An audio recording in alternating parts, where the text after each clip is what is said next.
High, সবাই কেমন আছিস? আশা করছি সবাই ভালো আছিস। আমি জয়ন, তোদের সবাইকে তোদের প্রিয় চ্যানেল বিজ্ঞান শিক্ষাতে স্বাগতম। আজকে তোদের সঙ্গে আমি আলোচনা করব তোদের পরিবেশ তার সম্পদ সংরক্ষণের চারটে চারটে কনসেপ্ট সম্পর্কে আলোচনা করব। প্রথমে আলোচনা করব জীব বৈচিত্র্য, তারপর জীব বৈচিত্র্যের গুরুত্ব, জীব বৈচিত্র্যের হটস্পট আর জীব বৈচিত্র্য হ্রাসের কারণ সম্পর্কে আলোচনা করব। ঠিক আছে, তাহলে শুরু করছি। দেখ, প্রথমে কি আছে? প্রথমে আছে জীব বৈচিত্র্য। জীব বৈচিত্র্য শব্দটাকে যদি আমরা ভাঙি, জীব বৈচিত্র্য শব্দটাকে যদি আমরা ভাঙি তাহলে কি পাই? প্রথমে পাই জীব, আর কি আরেকটা পাই বৈচিত্র্য, তাই তো? তাহলে জীব বৈচিত্র্য শব্দটার মধ্যেই বলে দেওয়া রয়েছে জীব বৈচিত্র্য কি জিনিস। জীবের মধ্যে যে বিচিত্রতা দেখা যায় সেটাকে কি বলা হয়? সেটাকেই বলা হয় জীব বৈচিত্র্য। বুঝতে পেরেছিস? জীবের মধ্যে যেসব বৈচিত্রতা, যেরকমের আমাদের মনে কর আমরা যদি একটা গাছের উদাহরণ নিই, অথবা একটা গাছের উদাহরণ যেরকমের, অথবা ফসলের উদাহরণ নিই, মনে কর ধানের যদি উদাহরণ নিই, তাহলে আমাদের ভারতে কি কি ধান পাওয়া যায়, কি কি চাল পাওয়া যায়, কি কি চাল আমরা খাই? মিনিকেট চাল খাই, তারপরে জিরাঘাটি চাল রয়েছে, বাসমতি চাল রয়েছে। তাহলে একটা ধানেরই কতগুলো ভ্যারাইটি রয়েছে। আবার বিভিন্ন ধরনের ফসল পাওয়া যায়, যেরকম ধান গাছ রয়েছে, গম গাছ রয়েছে, মিলেট গাছ রয়েছে, তাই তো? তারপরে আবার বিভিন্ন ধরনের কি আছে? ফলের গাছ রয়েছে, আম গাছ, জাম গাছ, কাঁঠাল গাছ, নারকেল, সুপারি, এরকম আলাদা আলাদা গাছ রয়েছে। আবার প্রাণীদের মধ্যেও মানুষ, গরু, ছাগল, তারপরে বিভিন্ন ধরনের ব্যাকটেরিয়া, ইনভার্টিব্রেট, এইগুলো রয়েছে। তাহলে এইগুলো সবই কি একত্রে জীবের বৈচিত্র্যতা। জীবের মধ্যে এই বৈচিত্র্যতা দেখা দিচ্ছে বলে সর্বপ্রথম কে 1980-তে নর্স আর ম্যাকমানুস, ঠিক আছে, দুইজন বিজ্ঞানী নর্স আর ম্যাকমানুস সর্বপ্রথম এই জীব বৈচিত্র্যের ব্যাখ্যা দেন। কি দেন? নর্স আর ম্যাকমানুস কি দেন? ব্যাখ্যা দেন। ঠিক আছে, তাহলে জীব বৈচিত্র্য বুঝতে পারলি? জীব বৈচিত্র্য হলো জীবের মধ্যে যে বৈচিত্র্যতা দেখা যায় বা বিচিত্রতা দেখা যায়, সেটা হলো জীব বৈচিত্র্যতা। আর এই টার্মটাকে 1980-তে সর্বপ্রথম নর্স আর ম্যাকমানুস কি করেন? ব্যাখ্যা দেন। এটুকু ক্লিয়ার হয়েছে আমি আশা করছি। তারপরে কি আছে? তারপরে 1985-এ এই জীব বৈচিত্র্য শব্দটাকে প্রয়োগ করা হয় সর্বপ্রথম, এবং কে? ওয়াল্টার রোসেন বলে একজন বিজ্ঞানী সর্বপ্রথম এই শব্দটাকে কি করেন? প্রয়োগ করেন। আর এই কনসেপ্টটাকে ব্যাখ্যা করেন কে? নর্স আর ম্যাকমানুস। এটুকু ক্লিয়ার, এখানে তেমন কিছুই নেই বোঝার। এইবার দেখ, এই জীব বৈচিত্র্যকে বিভিন্ন রকমের জীব বৈচিত্র্যতা হতে পারে। জীব বৈচিত্র্যকে তিন ভাগে ভাগ করা যায়। একটা কি? একটা হলো প্রজাতিগত বৈচিত্র্যতা।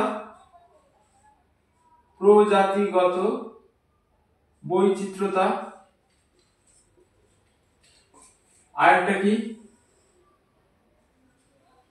ইকোলজিক্যাল বা বাস্তুতন্ত্রগত বৈচিত্র্যতা। আরেকটা কি? জিনগত বৈচিত্র্যতা। জিনগত বৈচিত্র্য বা বিচিত্রতা।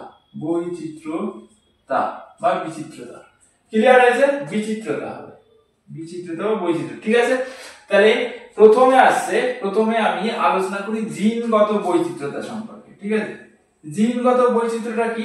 মনে কর আমরা যদি একটা যে কোনো কি নিই, স্পিসিস নিই, মনে কর আমরা যদি শুধু মানুষের কথা চিন্তা করি, তাহলে আমাদের পৃথিবীতে প্রায় 700 কোটি মানুষ রয়েছে বা 7 বিলিয়ন লোক রয়েছে, এবং এই 7 বিলিয়ন লোকের সবাই আলাদা আলাদা।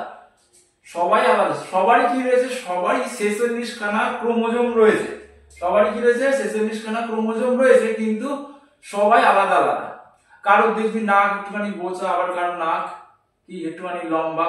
ঠিক আছে, কেউ একটুখানি বেশি উঁচু, আবার কেউ একটুখানি খাটো। আবার কি আছে? আবার কারোর গায়ের রং একটুখানি বেশি উজ্জ্বল, কারোর গায়ের রং একটুখানি বেশি কালো। আবার দেখবি কারোর চোখের মনির রং কি নীল, কারোর আমাদের যে রকমের ব্রাউন, কারোর কালো রঙের, আবার কারোর সবুজ রঙের হয়, তাই না, পান্না কালারের হয়।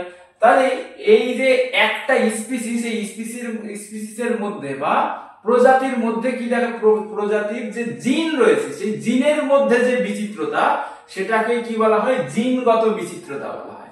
বুঝতে পেরেছিস?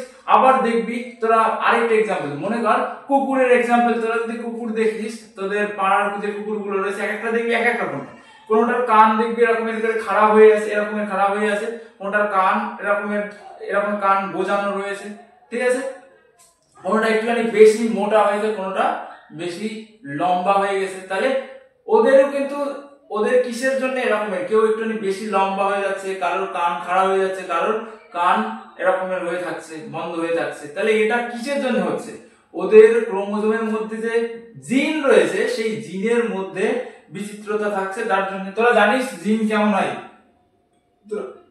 তোরা জানিস ক্রোমোজোমের মধ্যে কি থাকে, ডিএনএ থাকে, এরকমের হয় ক্রোমোজোম, আর এর মধ্যে কি থাকে, ডিএনএ থাকে। আমি যদি এখনো এই লেকচার গুলো দিইনি, আমি শেষের থেকে শুরু করেছি যার কারণে, কিন্তু যখন পড়াবো তখন তোদের বুঝিয়ে দেবো, ঠিক আছে। এরকমের ডিএনএ থাকে, তাই তো। আর ডিএনএর কিছু অংশ জিন রূপে কাজ করে, ডিএনএর ছোট অংশ জিন রূপে কাজ করে।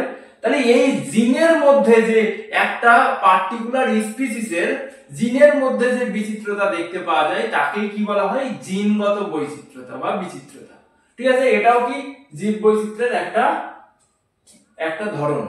ক্লিয়ার হয়েছে এখানটাতে? আচ্ছা, এরপরে কি রয়েছে, প্রজাতিগত বৈচিত্র্যতা। প্রজাতিগত বৈচিত্র্য বা স্পিসিস, আমাদের চারপাশে সব আলাদা আলাদা রকমের স্পিসিস আছে, তাই না। যেরকমের মানুষ আছে, তারপরে কি আছে, কুকুর, বিড়াল, গরু, ছাগল, আবার গাছের ক্ষেত্রে বট গাছ, পাকড় গাছ, আম গাছ, জাম গাছ, সব আলাদা আলাদা রকমের কি রয়েছে, আলাদা আলাদা রকমের স্পিসিস রয়েছে, তাই না। সেটাকে কি বলা হয়, এই আলাদা আলাদা স্পিসিসকে, এই যে বৈচিত্র্যতা, আলাদা আলাদা স্পিসিসের যে ভ্যারাইটি, এটাকে কি বলা হয়, এটাকে প্রজাতিগত বৈচিত্র্যতা বলা হয়। প্রায় তোদের আমাদের যে রকমের কি বলে, আমাদের হিমালয়ে যেসব কি রয়েছে, বনাঞ্চল রয়েছে, সেখানে প্রায় 10,000 প্রজাতির কি পাওয়া যায়, 10,000 প্রজাতির গাছ পাওয়া যায়, ঠিক আছে, প্রায় 10,000 প্রজাতির গাছ। তাহলে এই সবগুলো গাছের প্রজাতির মধ্যে কি আছে, বিচিত্রতা রয়েছে, যেটাকে কি বলা হয়, স্পিসিস বা প্রজাতিগত বৈচিত্র্যতা। ক্লিয়ার হয়েছে? এরপরে কি রয়েছে, বাস্তুতন্ত্রগত বৈচিত্র্যতা। বাস্তুতন্ত্রগত বৈচিত্র্যতা কি, বাস্তুতন্ত্রের মধ্যে যে বিচিত্রতা দেখা যায় সেটাকে কি বলে, বাস্তুতন্ত্রগত বৈচিত্র্যতা। বাস্তুতন্ত্র কি, বাস্তুতন্ত্র হলো কোন একটা জায়গাতে যেসব কি করে উদ্ভিদ প্রাণী বসবাস করে, সেই সব উদ্ভিদ প্রাণীদের মধ্যে যে ইন্টারঅ্যাকশন, শুধু উদ্ভিদ প্রাণী না, ওখানকার যেসব আবহাওয়া রয়েছে, ওখানকার টোটাল যে পরিবেশ, সেই পরিবেশের মধ্যে যে সম্পর্ক, আন্তঃসম্পর্ক, সেই পরিবেশের কি হতে পারে, জৈব উপাদানও হতে পারে, অজৈব উপাদানও হতে পারে, তাদের মধ্যে যে সম্পর্ক সেটাকেই বলা হয় বাস্তুতন্ত্র, ঠিক আছে। এরকম বাস্তুতন্ত্রের মধ্যে যে কি পাওয়া যায়, যে বিচিত্রতা পাওয়া যায়, সেটাকে বলা হয় বাস্তুতন্ত্রগত বিচিত্রতা। যেরকমের কি আছে, যেরকমের মনে কর আমরা যদি বলি কোরাল রিফ বা প্রবাল দ্বীপের কথা তোরা শুনেছিস, সমুদ্রের নিচেতে হয়, তাই না। কোরাল রিফের মধ্যে কি পাওয়া যায়, বিভিন্ন ধরনের মাছ পাওয়া যায়। কি মাছ পাওয়া যায়, মনে কর ক্লাউন ফিশ পাওয়া যায়, তারপরে কি পাওয়া যায়, লবস্টার পাওয়া যায়, তারপরে শ্রিম্প পাওয়া যায়, তারপরে বিভিন্ন ধরনের মলাস্ক পাওয়া যায়। আবার ফরেস্টের যদি আমরা বাস্তুতন্ত্রের দিকে খেয়াল করি, তাহলে কি পাবো, হরিণ পাওয়া যেতে পারে, ঘাস ফড়িং পাওয়া যেতে পারে, তারপরে ব্যাঙ পাওয়া যেতে পারে, বাঘ পাওয়া যেতে পারে।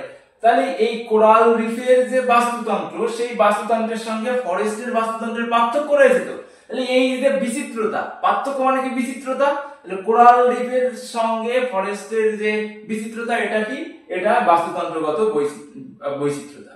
ক্লিয়ার হয়েছে এখানটাতে। তারপরে মনে কর আরো যদি এক্সাম্পল নিই আমরা, যদি একটা গাছের যদি বাস্তুতন্ত্র দেখি, একটা গাছের মধ্যে কি হতে পারে, বিভিন্ন ধরনের পাখি বসবাস করতে পারে। মনে কর এখানে একটা গাছ রয়েছে, ঠিক আছে, এই গাছের মধ্যে কি বাস করতে পারে, বিভিন্ন ধরনের পাখি বাস করতে পারে। এখানে একটা পাখি রয়েছে, এখানে একটা পাখি রয়েছে।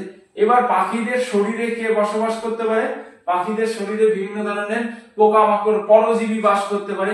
আবার এই গাছে কে বাস করতে পারে, হনুমান বাস করতে পারে, ঠিক আছে, হনুমান বাস করতে পারে। এইখানটাতে মনে কর হনুমান বাস করছে। তাহলে এই টোটাল এই গাছটাই কি রূপে কাজ করছে, টোটাল গাছটাই একটা কি রূপে, বাস্তুতন্ত্র রূপে কাজ করছে। বুঝতে পেরেছিস? তাহলে এটাও কি, এটাও বাস্তুতন্ত্রগত বৈচিত্র্যতার মধ্যেই পড়বে। তাহলে কোরাল রিফ এর মধ্যে যে বাস্তুতন্ত্র। তারপরে যদি আমরা পুকুরের বাস্তুতন্ত্র দেখি, পুকুরের মধ্যে কি আছে, মাছ আছে, তারপরে পুকুরের মধ্যে জুপ্লাঙ্কটন রয়েছে, ফাইটোপ্লাঙ্কটন রয়েছে। পুকুরের মধ্যে বিভিন্ন ধরনের যে মাকড়সা হেঁটে বেড়ায় জলের উপর দিয়ে, তাই তো। তাহলে পুকুরের যে বাস্তুতন্ত্র, তার সঙ্গে কোরাল রিফের বাস্তুতন্ত্র, ফরেস্টের বাস্তুতন্ত্র, তারপরে একটা গাছের পার্টিকুলার গাছের বাস্তুতন্ত্র, এইগুলোর কি হবে, এইগুলোর পার্থক্য দেখা দেবে। এই যে বিচিত্রতা, এই যে পার্থক্য, 2 3 4 জনের মধ্যে যে আলাদা আলাদা ধর্ম, এটাই কি, বাস্তুতন্ত্রগত বৈচিত্র্যতা। ক্লিয়ার হয়েছে? তাহলে তোদের পরীক্ষায় আসতে পারে জিনগত বৈচিত্র্যতা বলতে কি বোঝায়, অথবা সোজাসুজি এরকম প্রশ্ন আসতে পারে জীব বৈচিত্র্যতা বলতে কি বোঝায়। যদি আসে, যদি বলে যে 3 ধরনের জীব বৈচিত্র্যতার উদাহরণ সহ ব্যাখ্যা করো, তখন কি করবি, তখন জিনগত বিচিত্রতা তোদের বোঝাতে হবে। জিনগত বিচিত্রতাতে আমি কি বলেছি, যখন কি হবে, যখন একটা পার্টিকুলার স্পিসিসের মধ্যে, একটা পার্টিকুলার স্পিসিসের মধ্যে যে জিনের মধ্যে যে পার্থক্য দেখা দেয়, তাই তো, সেটাকে কি বলা হয়, জিনগত বিচিত্রতা। এই জিনগত বিচিত্রতার জন্য এক একজনের এক এক রকমের চেহারা হয়। তারপরে প্রজাতিগত বৈচিত্রতাতে কি বললাম, একটা পার্টিকুলার জায়গার মধ্যে কি হবে, আলাদা আলাদা প্রজাতি বাস করে, সেই যে বিভিন্নতা বাস করে, যে বিভিন্নতা, সেটাকে বলা হয় প্রজাতিগত বিচিত্রতা। আর বাস্তুতন্ত্র কি, আলাদা আলাদা বাস্তুতন্ত্রের মধ্যে যে বিচিত্রতা, সেটাকে কি বলা হয়, বাস্তুতন্ত্রগত বিচিত্রতা। আর বাস্তুতন্ত্র বুঝতে পেরেছিস, বাস্তুতন্ত্র হলো কোন একটা পার্টিকুলার জায়গার উদ্ভিদ প্রাণী বা জীবদের মধ্যে এবং তার পরিবেশের সঙ্গে যে জৈব ও অজৈব সম্পর্ক, এবং জৈব অজৈব উপাদানের মধ্যে যে সম্পর্ক, সেটাকে কি বলা হয়, বাস্তুতন্ত্র বলা হয়। তো এইগুলো ছোট ক্লাসে পড়েছিস, আমি জাস্ট একটুখানি ধারণা দিলাম, এখন এটা বোঝানোর মতো সময় নেই, ঠিক আছে। তাহলে এইটুকু তোরা বুঝতে পেরেছিস, বাস্তুতন্ত্র, জীব বৈচিত্র্য বুঝতে পেরেছিস। এইবার কি পড়াবো, জীব বৈচিত্র্যের গুরুত্ব, কেন এই জীব বৈচিত্র্য ইম্পর্টেন্ট, কেন ইম্পর্টেন্ট। মনে কর যদি কি থাকতো, যদি শুধুমাত্র এক ধরনের গাছই থাকতো, মনে কর সারা পৃথিবীতে শুধুমাত্র এক ধরনের ধান গাছই আছে, এক ধরনের, শুধুমাত্র মিনিকেট, ঠিক আছে, শুধুমাত্র কি রয়েছে, মিনিকেটের যে ধান, মানে মিনিকেট চাল যে ধানের থেকে হয়, সেই ধান গাছই রয়েছে। সেই ধান গাছ হলে আমাদের সবার কি হতো, সবার ওই শুধুমাত্র ধান, অর্থাৎ ওই মিনিকেট চাল খেয়ে বেঁচে থাকতে হতো, চালের যে ভাত সেই খেয়েই বেঁচে থাকতে হতো। তাহলে যেহেতু জীব বৈচিত্র্যতা রয়েছে, তার জন্য আমরা কি করতে পারি, আলাদা আলাদা খাবার তৈরি করতে পারি, এবং আলাদা আলাদা খাবার কি করতে পারি, খেতে পারি। এবং আলাদা আলাদা, তোরা জানিস আলাদা আলাদা খাবারে কি থাকে, আলাদা আলাদা ধরনের ভিটামিন থাকে, আলাদা আলাদা ধরনের প্রোটিন থাকে, তাই তো।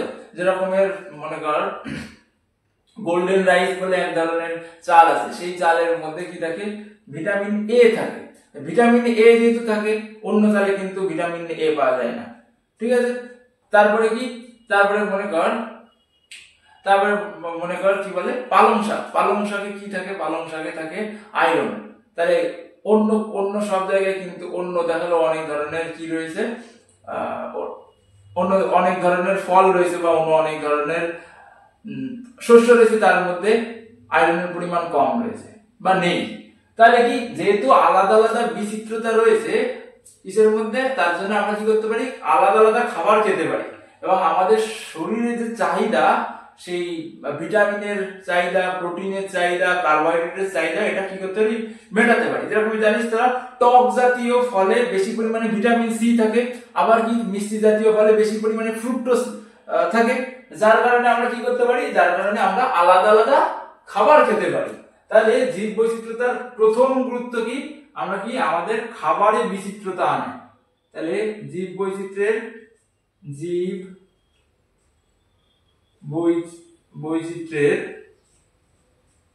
প্রধান, তাহলে জীব বৈচিত্র্যের গুরুত্বতে প্রথমে কি লিখবি?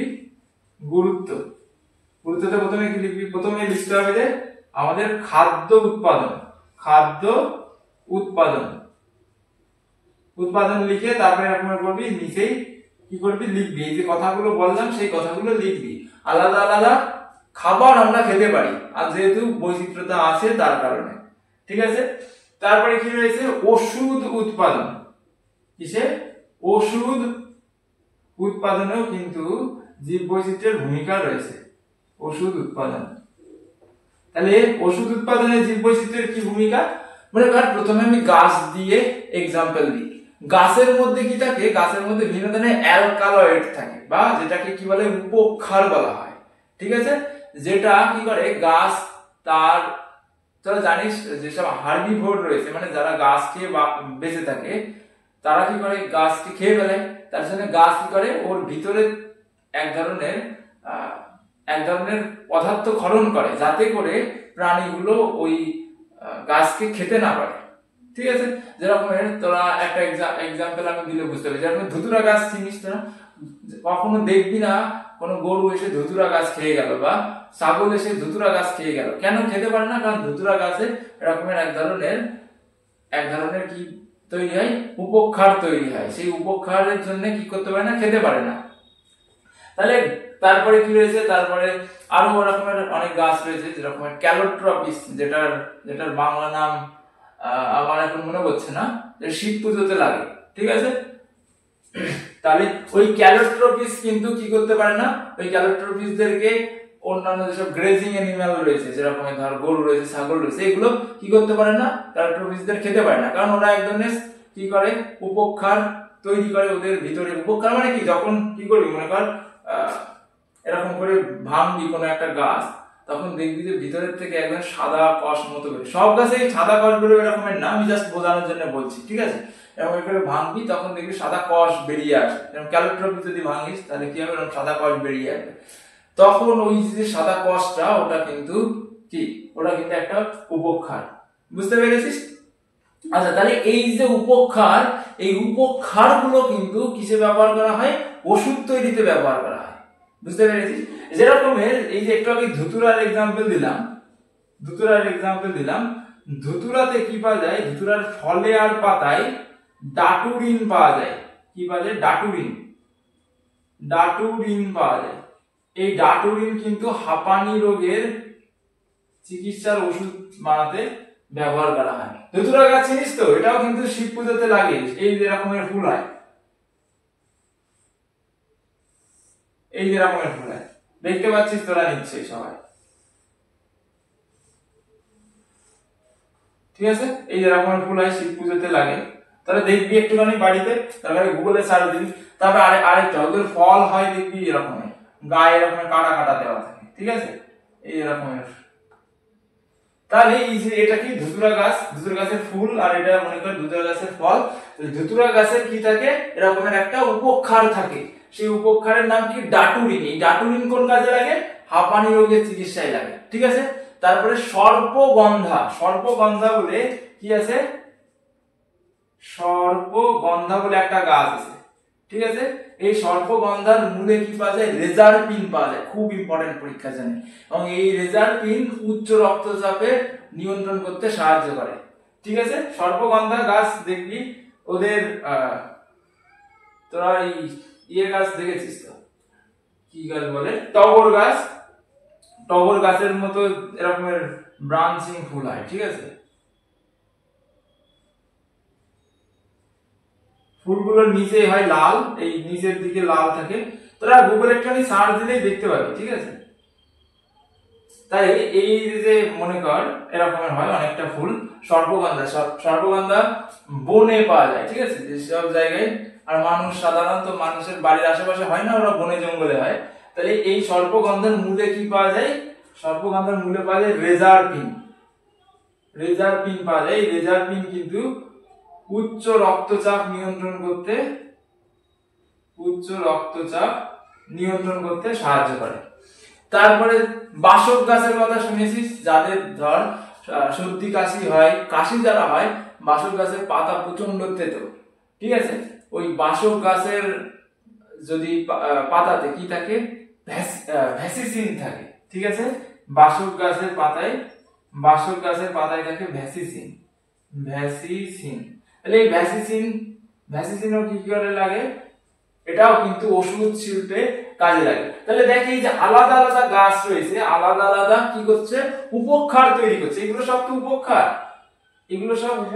এই আলাদা আলাদা উপক্ষার তৈরি করছে, যার কারণে আমরা কি করছি, আলাদা আলাদা রোগের ওষুধ পাচ্ছি। যদি একটা গাছই থাকতো, মনে কর শুধু ধুতুরা গাছই থাকতো, তাহলে কি হতো, তাহলে শুধুমাত্র এই ডাটোরিন তৈরি হতো, হাঁপানি রোগ আমরা সারতে পারতাম, আর বাকিগুলো কি হতো, রক্তচাপের ক্ষেত্রে কি হতো, তাহলে পারতাম না। যার কারণে জীববৈচিত্র্যের গুরুত্ব রয়েছে। তারপরে যেরকম ধর সিনকোনা গাছের কথা শুনেছিস, সিনকোনা গাছে কি থাকে, কুইনাইন থাকে, ঠিক আছে, কি থাকে, কুইনাইন, খুব ইম্পর্টেন্ট। তাহলে এটা কি ম্যালেরিয়া রোগের চিকিৎসায় ব্যবহৃত হয়, কিসের চিকিৎসায়, ম্যালেরিয়া রোগের চিকিৎসায় কুইনাইন ব্যবহার করা হয়।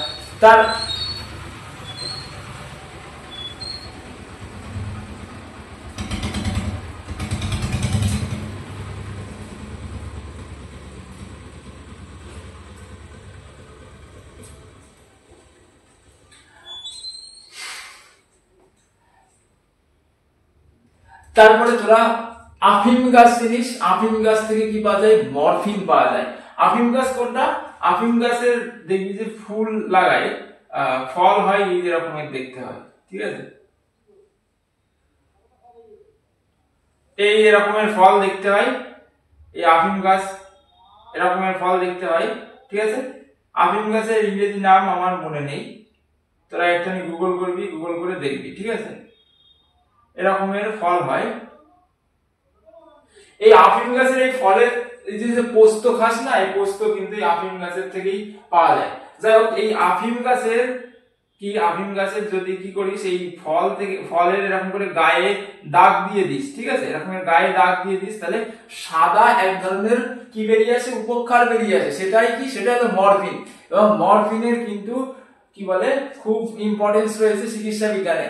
যখন কি করা হয়, যখন রোগীর বিশাল ক্রিটিক্যাল সার্জারি করা হয়, তারপরে কিন্তু প্রচন্ড ব্যথা হয় সেইখানটাতে, সেইখানে কি দেওয়া হয়, তখন মরফিন দেওয়া হয়, যাতে করে রোগী কি করতে পারে, ওই ব্যথাটা হ্রাস করা যায়, ঠিক আছে, বেদনা নাশক হিসেবে ব্যবহার করা হয়, ঠিক আছে। তাহলে মরফিন কি, এবং মরফিনের একটা খারাপ দিক হলো মরফিন ড্রাগ অ্যাডিক্ট হয়ে যায় লোকে, যদি বেশি পরিমাণে মরফিন ডোজের অতিরিক্ত নিয়ে নেয়, তাহলে কি ড্রাগ অ্যাডিক্ট হয়ে যাবে, যার কারণে মরফিনকে কি করা হয় না, যার কারণে মরফিনকে যতটা সম্ভব এড়িয়ে চলে। যাই হোক, তাহলে মরফিন কোথা থেকে হয়, আফিম গাছের থেকে হয়, আফিম গাছ থেকে কি পাওয়া যায়, মরফিন পাওয়া যায়। মরফিন কি বেদনা নাশক হিসেবে কাজ করে, বেদনা নাশক হিসেবে কাজ করে। তাহলে এইগুলো তোরা বুঝতে পারি, দেখেছিস আমি এখানে 5টা एग्जांपल দিলাম, পরীক্ষায় তোদের আসতে পারে 5টি উপক্ষারের নাম লিখো, যারা কি করে মানুষের সেই উপক্ষারগুলো মানুষের কি মানব কল্যাণে বা মানুষের ওষুধ উৎপাদনে ব্যবহার করা। তাহলে এই 5টি উপক্ষারের নাম তোরা লিখতে পারবি, খুব ইম্পর্টেন্ট পরীক্ষার জন্য, ঠিক আছে।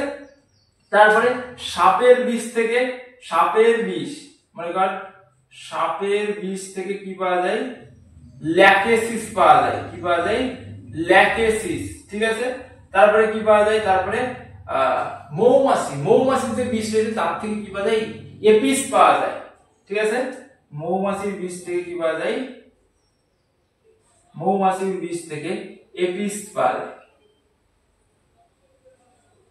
তাহলে এইগুলো কি, এইগুলো আমাদের ওষুধ শিল্পে কাজে লাগে, তাহলে এইগুলো তোদের একটুখানি দেখতে হবে, ক্লিয়ার হয়েছে। তাহলে প্রথমে কি জীববৈচিত্র্যের প্রথম গুরুত্ব হলো খাদ্য উৎপাদনে এটি ব্যবহার করা হচ্ছে, তারপরে ওষুধ উৎপাদনে ব্যবহার করা হচ্ছে, এরপরে কি রয়েছে, এরপরে আমি একটু মুছে দিই এগুলো, ঠিক আছে। আচ্ছা, এরপরে কিসে ব্যবহার করা হচ্ছে, এরপরে বাস্তুতন্ত্র রক্ষাতেও কিন্তু কি রয়েছে, এর ভূমিকা রয়েছে। কিসের ভূমিকা রয়েছে, জীববৈচিত্র্যের ভূমিকা রয়েছে। মুছে দিলাম এগুলো।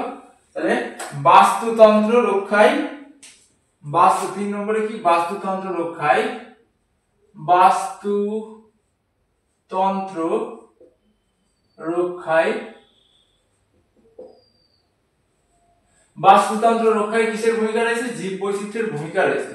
তোরা আগে জেনেছিস বাস্তুতন্ত্র কি? বাস্তুতন্ত্র হলো কোনো একটা পার্টিকুলার জায়গায় যেসব জীব রয়েছে সেই জীবদের সঙ্গে ওখানকার জৈব অর্থাৎ পার্টিকুলার জায়গার জৈব ও অজৈব পরিবেশের মধ্যে যে সম্পর্ক সেটাকে কি বলা হয়? বাস্তুতন্ত্র বলা হয়, তাই তো? যেরকম সাপোজ ধর সুন্দরবনের কথা, সুন্দরবনে যদি কি হতো শুধুমাত্র হরিণ থাকতো, তাহলে কি হতো? শুধুমাত্র ধর একটাই প্রাণী রয়েছে, হরিণ রয়েছে, আর অনেক গাছ রয়েছে, তাহলে সেই হরিণগুলো কি করতো? প্রচুর পরিমাণে বংশ বৃদ্ধি করতো, বংশ বৃদ্ধি করে সুন্দরবনে যতটা বন রয়েছে সব কি করে হতো? খেয়ে শেষ করে ফেলে দিত। তারপরে কি হতো? যখনই বন শেষ হয়ে যেত তারপরে হরিণরা আর কি খেত? কিছুই খেতে পারতো না, তারপরে হরিণরাও আলটিমেটলি মরে যেত। তাহলে এই যে সমস্যা সৃষ্টি হলো, এই সমস্যার জন্য কি হতো? বনটাও নষ্ট হতো, আবার কি হতো? ওরাও নিজেরাও বিলুপ্ত হয়ে যেত, নিজেদের মধ্যে বিলুপ্তির পথে চলে যেত। তার ফলে কি হতো? বাস্তুতন্ত্র নষ্ট হয়ে যেত, বাস্তুতন্ত্রের ভারসাম্য নষ্ট হতো। কিন্তু সুন্দরবনে কি আছে? বিভিন্ন ধরনের প্রাণী রয়েছে, যেরকমের হরিণ আছে সেরকমের বাঘ রয়েছে, তারপরে কি আছে? বন্য শূকর আছে, তারপরে বিভিন্ন ধরনের আরো জানবিতরা, তারপরে সুন্দিকা সিম রয়েছে, এগুলো সুন্দরবনে পাওয়া যায়। আচ্ছা, মেইন যে জিনিসটা সেটা হলো বাঘরা কি করে? বাঘরা এই হরিণের পপুলেশনকে কি করতে না বেশি পরিমাণে বাড়তে দেয় না। আর যখনই বেশি পরিমাণে বাড়তে দেবে না তখন কি হবে? ওদের মধ্যে একটা স্থিতিশীলতা বজায় থাকবে, যার কারণে বাস্তুতন্ত্র রক্ষাতেও কি রয়েছে? জীব বৈচিত্র্যের ভূমিকা রয়েছে। বিভিন্ন ধরনের উদ্ভিদ এবং বিভিন্ন ধরনের প্রাণী নিজেদের মধ্যে ইন্টারাকশন করে সবার বাস্তুতন্ত্রকে কি করছে? স্থিতিশীল রাখতে সাহায্য করছে, যার কারণে কিসের ভূমিকা রয়েছে? জীব বৈচিত্র্যের, বাস্তুতন্ত্র রক্ষায় জীব বৈচিত্র্যের ভূমিকা বা গুরুত্ব রয়েছে। তাহলে এখানটাতে ক্লিয়ার হয়েছে সবার? তারপরে কি রয়েছে?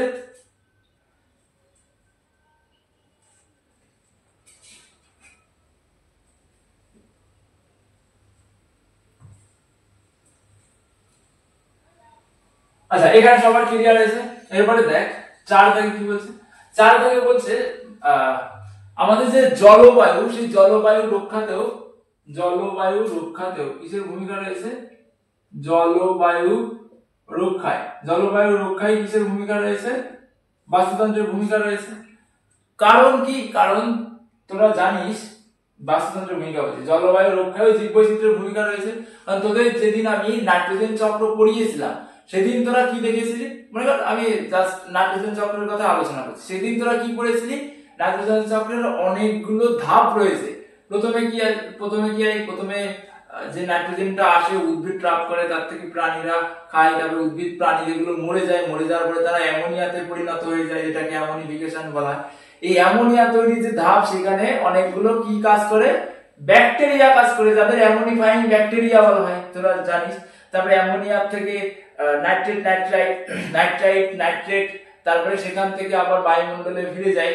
তাহলে এই যে প্রথমে অ্যামোনিয়া থেকে নাইট্রাইট, তারপরে নাইট্রেটে পরিণত হলো, সেখানেও কি হয়? বিভিন্ন ধরনের ব্যাকটেরিয়া কাজ করছে, আলাদা ব্যাকটেরিয়া, অ্যামোনিফাইং ব্যাকটেরিয়া আলাদা, নাইট্রিফাইং ব্যাকটেরিয়া আলাদা। তারপরে আবার ওখান থেকে কি বলে? ওই নাইট্রেট থেকে যখন আবার কোথায় যায়? আবার যখন বায়ুমণ্ডলে ফিরে যায়, সেখানে আবার ডিনাইট্রিফাইং ব্যাকটেরিয়া কাজ করে। তাহলে আলাদা কি করছে? ব্যাকটেরিয়ারা আলাদা কাজ করছে। তাহলে যদি এই আলাদা প্রাণী না থাকতো তাহলে কি হতো? বা আলাদা ব্যাকটেরিয়া না থাকতো তাহলে কি হতো? নাইট্রোজেন চক্র হতো না। তাহলে জলবায়ুতে একটা প্রভাব পড়তো, তাই না? তাহলে বাতাসে দেখা গেল শুধুমাত্র নাইট্রোজেনই থেকে গেল, অথবা শুধুমাত্র মাটিতেই নাইট্রোজেন থেকে গেল, বাতাসে নাইট্রোজেনের পরিমাণ কমে গেল। তাহলে সেই ক্ষেত্রে সেই জায়গাতে কি রয়েছে? সেই জায়গাতে জীব বৈচিত্র্য আছে বলেই আমরা কি করতে পারছি? এই চক্রগুলো স্থিতিশীল রয়েছে বা চলছে, চলমান রয়েছে। তাহলে এখানে বায়ুমণ্ডলের জলবায়ু রক্ষায় ভূমিকা রয়েছে। তারপরে কি রয়েছে? তারপরে সব থেকে বড় যে ইম্পর্টেন্ট, সেটা হলো কার্বন ডাই অক্সাইড গ্যাস শোষণ করছে। ঠিক আছে? কার্বন ডাই অক্সাইড গ্যাস শোষণ করে কারা? গাছ, বিভিন্ন ধরনের গাছ। আর তোরা জানিস কার্বন ডাই অক্সাইড কি? কার্বন ডাই অক্সাইড হলো গ্রিন হাউস গ্যাস, যেটা সবথেকে বেশি ক্ষতি করছে এবং আমাদের গরম বাড়িয়ে দিচ্ছে, তাই না, পৃথিবীকে উষ্ণ করে দিচ্ছে। এবার এই যে কার্বন ডাই অক্সাইড, বিভিন্ন ধরনের অ্যালগি রয়েছে, ঠিক আছে, অ্যালগিরা কি করে? প্রচুর পরিমাণে কার্বন ডাই অক্সাইডকে শোষণ করে, গাছের থেকেও বেশি পরিমাণে শোষণ করতে পারে অ্যালগিরা, ঠিক আছে। এই অ্যালগিরা শোষণ করে ফেলে বায়ুমণ্ডলে কার্বন ডাই অক্সাইডের পরিমাণ কি হয় না? বাড়ে না। যদি অ্যালগি না থেকে শুধুমাত্র গাছ থাকতো তাহলে কি হতো? তাহলে মনে করেন একটা পার্টিকুলার গাছ রয়েছে, তাহলে কি হতো? এই কার্বন ডাই অক্সাইডের পরিমাণ উত্তর বাড়তে থাকতো, কারণ অ্যালগিরা সবথেকে বেশি পরিমাণে কার্বন ডাই অক্সাইডকে শোষণ করতে পারে, যার কারণে কার্বন ডাই অক্সাইডের পরিমাণ এখনো কি রয়েছে? কম আছে, ঠিক আছে, ক্লিয়ার হয়েছে এখানটাতে? তাহলে জলবায়ু রক্ষাতেও আলাদা আলাদা কিসের ভূমিকা রয়েছে? আলাদা আলাদা জীবের ভূমিকা রয়েছে, তাই তো, আলাদা আলাদা উদ্ভিদের ভূমিকা রয়েছে, যেখানটাতে আমাদের জীব বৈচিত্র্যের গুরুত্ব রয়েছে। আচ্ছা, তারপরে 5 নম্বর কি? অর্থনৈতিক ভাবে কি গুরুত্ব রয়েছে? জীব বৈচিত্র্যের গুরুত্ব রয়েছে, অর্থনৈতিক গুরুত্ব।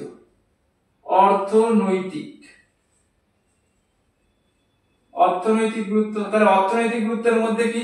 আমরা আলাদা আলাদা প্রাণীর থেকে কি পাই? আলাদা আলাদা রকমের প্রোডাক্ট পাই, যেরকমের গরুর থেকে দুধ পাই, অথবা যারা ধরুন মুসলমান তারা কি করে? গরুর মাংস পাই, ওটা আমাদের আলোচনার বিষয় না। তারপরে কি পাই? চামড়া পাই আলাদা আলাদা প্রাণীর থেকে, কি বলে? তারপরে যেরকমের ধর ছাগলের থেকে ছাগলের চামড়াকে আমরা কি করতে পারি? আমরা ব্যবহার করতে পারি, কি করে? ব্যাগ হিসাবে ব্যবহার করতে পারি, বেল্ট হিসাবে ব্যবহার করতে পারি। তারপরে কি হয়? তারপরে মনে কর এক ধরনের কি রয়েছে? বল, ভেড়া রয়েছে, ভেড়া, ঠিক আছে, কি রয়েছে? ভেড়ার থেকে কি পাওয়া যায়? ভেড়ার থেকে লোম পাওয়া যায়, ঠিক আছে, ভেড়ার থেকে আবার কি পাওয়া যায়? মাংস পাওয়া যায়। তাহলে এই আলাদা আলাদা প্রাণীর থেকে এবং আলাদা আলাদা গাছের থেকে, বিভিন্ন গাছের আলাদা আলাদা গুরুত্ব রয়েছে। কোনো কোনো গাছের থেকে কাঠ দেয়, যেরকমের শাল গাছের থেকে, তারপরে সেগুন গাছের থেকে আমরা কাঠ পেয়ে থাকি, তাই তো।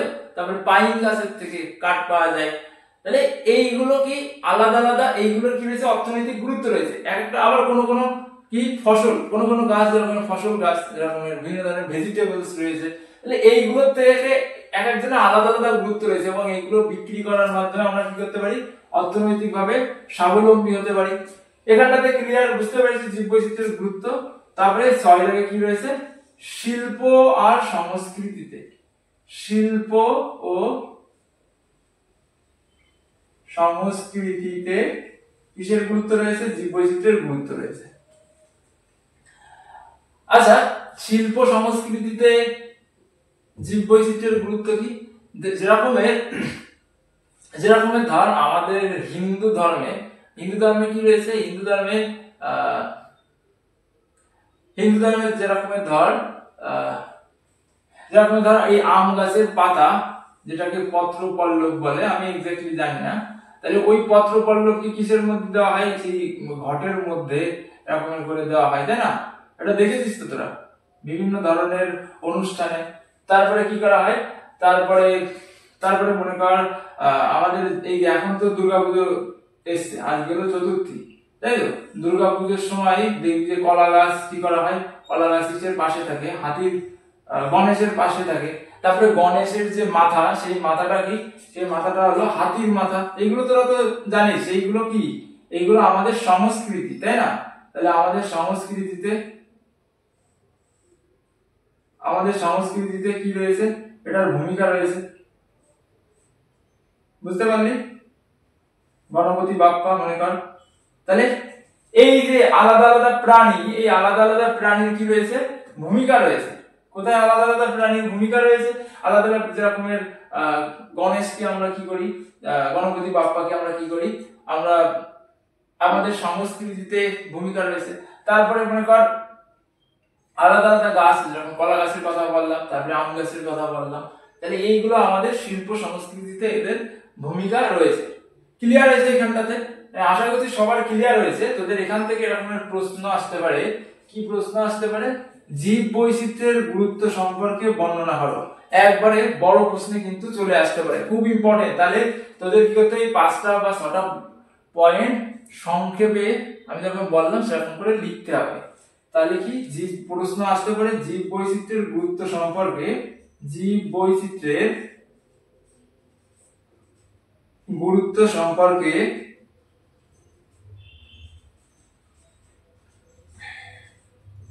বর্ণনা করো, বর্ণনা করো। তাহলে তোদের কিন্তু এই সবগুলো পয়েন্ট কি করতে হবে, বর্ণনা করতে হবে।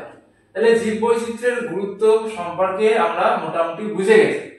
এরপরে কি রয়েছে, জীব বৈচিত্র্যের হটস্পট, খুব খুব খুব ইম্পর্টেন্ট, ভেরি ভেরি ইম্পর্টেন্ট। ঠিক আছে, জীব বৈচিত্র্যের হটস্পট। আচ্ছা আমি এইগুলো মুছে দিচ্ছি, ঠিক আছে, তারপরে হটস্পট বোঝাচ্ছি। দেখ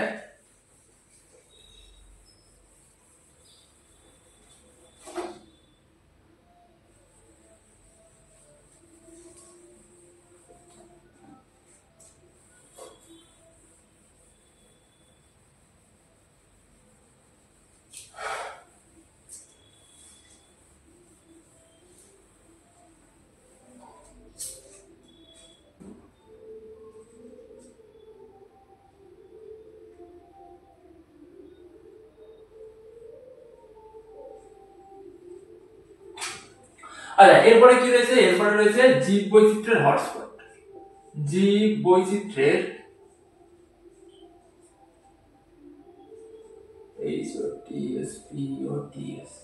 আচ্ছা জীব বৈচিত্র্যের হটস্পট সম্পর্কে পড়ার আগে তোদের কটা জিনিস একটুখানি এক্সট্রা করতে হবে। সেটা হলো এন্ডেমিক প্রজাতি। ঠিক আছে, কি এন্ডেমিক প্রজাতি, এটা সম্পর্কে একটুখানি দেখ। এন্ডেমিক প্রজাতি কি, যেই প্রজাতিগুলো কি থাকে একটা পার্টিকুলার জিওগ্রাফিক্যাল অঞ্চলের মধ্যেই সীমাবদ্ধ থাকে তাদেরকে বলা হয় এন্ডেমিক প্রজাতি। ঠিক আছে, যাদেরকে পৃথিবীর আর অন্য কোথাও কি করতে পারবি না, অন্য কোথাও খুঁজে পাবি না। যেরকম ক্যাঙ্গারু, ক্যাঙ্গারু ক্যাঙ্গারু কোথায় পাওয়া যায়, ক্যাঙ্গারু পাওয়া যায় আমাদের ওশেনিয়াতে পাওয়া যায়, তাই তো। ওশেনিয়াতে কি পাওয়া যায়, ক্যাঙ্গারু পাওয়া যায়। যেরকম অস্ট্রেলিয়াতে পাওয়া যায় ক্যাঙ্গারু, অস্ট্রেলিয়ার জাতীয় যে পশু সেই পশুটা কিন্তু ক্যাঙ্গারু। আমরা যেরকম কুকুর বিড়াল দেখতে পাই, আমাদের চারপাশে যেরকম কুকুর বিড়াল দেখতে পাই, সেরকমের ওখানকার মানুষজনও কিন্তু ক্যাঙ্গারু দেখতে পায়, তাই না। এরকমের দেখতে হয় ক্যাঙ্গারু, বুঝতে পারলি। এই মনে কর ক্যাঙ্গারু, ক্যাঙ্গারু অনেক সুন্দর বাইসেপস হয়। ঠিক আছে, তাহলে ক্যাঙ্গারু কোথায় পাওয়া যায়, ওশেনিয়াতে পাওয়া যায়। একটা ক্যাঙ্গারুকে তুই যদি নিয়ে আসিস আমাদের ভারতে, ঠিক আছে, তাহলে সে কিন্তু বাঁচতে পারবে না। ঠিক আছে, তাহলে যেসব প্রাণীগুলো একটা পার্টিকুলার অঞ্চলের মধ্যেই সীমাবদ্ধ সেই সব প্রাণীদেরকে কি বলা হয়, প্রাণী, শুধু প্রাণী নয় গাছপালা হতে পারে, সেসব জীবদেরকে কি বলা হয়, এন্ডেমিক প্রজাতির জীব বলা হয়। বুঝতে পেরেছিস, এন্ডেমিক প্রজাতি কাদের বলা হয়, একটা পার্টিকুলার এবং পৃথিবীর অন্য কোথাও তাদেরকে পাওয়া যায় না। তারপরে বিভিন্ন ধরনের গাছ রয়েছে, সেই গাছ, তারপরে যেমন ধর আর কিসের এক্সাম্পল দিই, যেরকম আমাদের রয়্যাল বেঙ্গল টাইগার। ঠিক আছে, রয়্যাল বেঙ্গল টাইগার কোথায় পাওয়া যায়, একমাত্র সুন্দরবনে পাওয়া যায়। আমাদের যে সুন্দরবন রয়েছে সেই সুন্দরবনে পাওয়া যায়। তাহলে এটা কি, এটা এন্ডেমিক প্রজাতির প্রাণী। ক্লিয়ার হয়েছে। তাহলে ক্যাঙ্গারু এন্ডেমিক প্রজাতি, বুঝতে পেরেছিস সেখানটাতে। এবার দেখ জীববৈচিত্র্যের, এবার আমি আসছি জীববৈচিত্র্যের হটস্পট কি জিনিস। হটস্পট হলো এমন একটা জায়গা যেই জায়গাটাকে কি করা হয়, যেই জায়গাটাতে স্পেশাল অ্যাটেনশন দেওয়া হয়। ঠিক আছে, কোন জায়গাগুলোতে স্পেশাল অ্যাটেনশন দেওয়া হবে, যেই সব জায়গাগুলোতে কিসের পরিমাণ কমে গেছে, যেসব জায়গাগুলোতে প্রচুর পরিমাণে এই এন্ডেমিক প্রজাতির প্রাণী রয়েছে, এবং কি সেই সব জায়গাগুলোর যে হ্যাবিটেট বা বাস্তুতন্ত্র সেটা কম করে 70% কমে গেছে। সেই সব মানে আগের তুলনায় 70% কমে গেছে, সেই সব জায়গাকে কি বলা হয়, হটস্পট বলা হয়। তাহলে হটস্পটটা কি, হটস্পট হলো এমন একটা জায়গা যেই জায়গাটাকে কি করা হবে, যেই জায়গাটাতে প্রচুর পরিমাণে এন্ডেমিক প্রজাতির কি থাকতে হবে, এন্ডেমিক প্রজাতির উদ্ভিদ থাকতে হবে।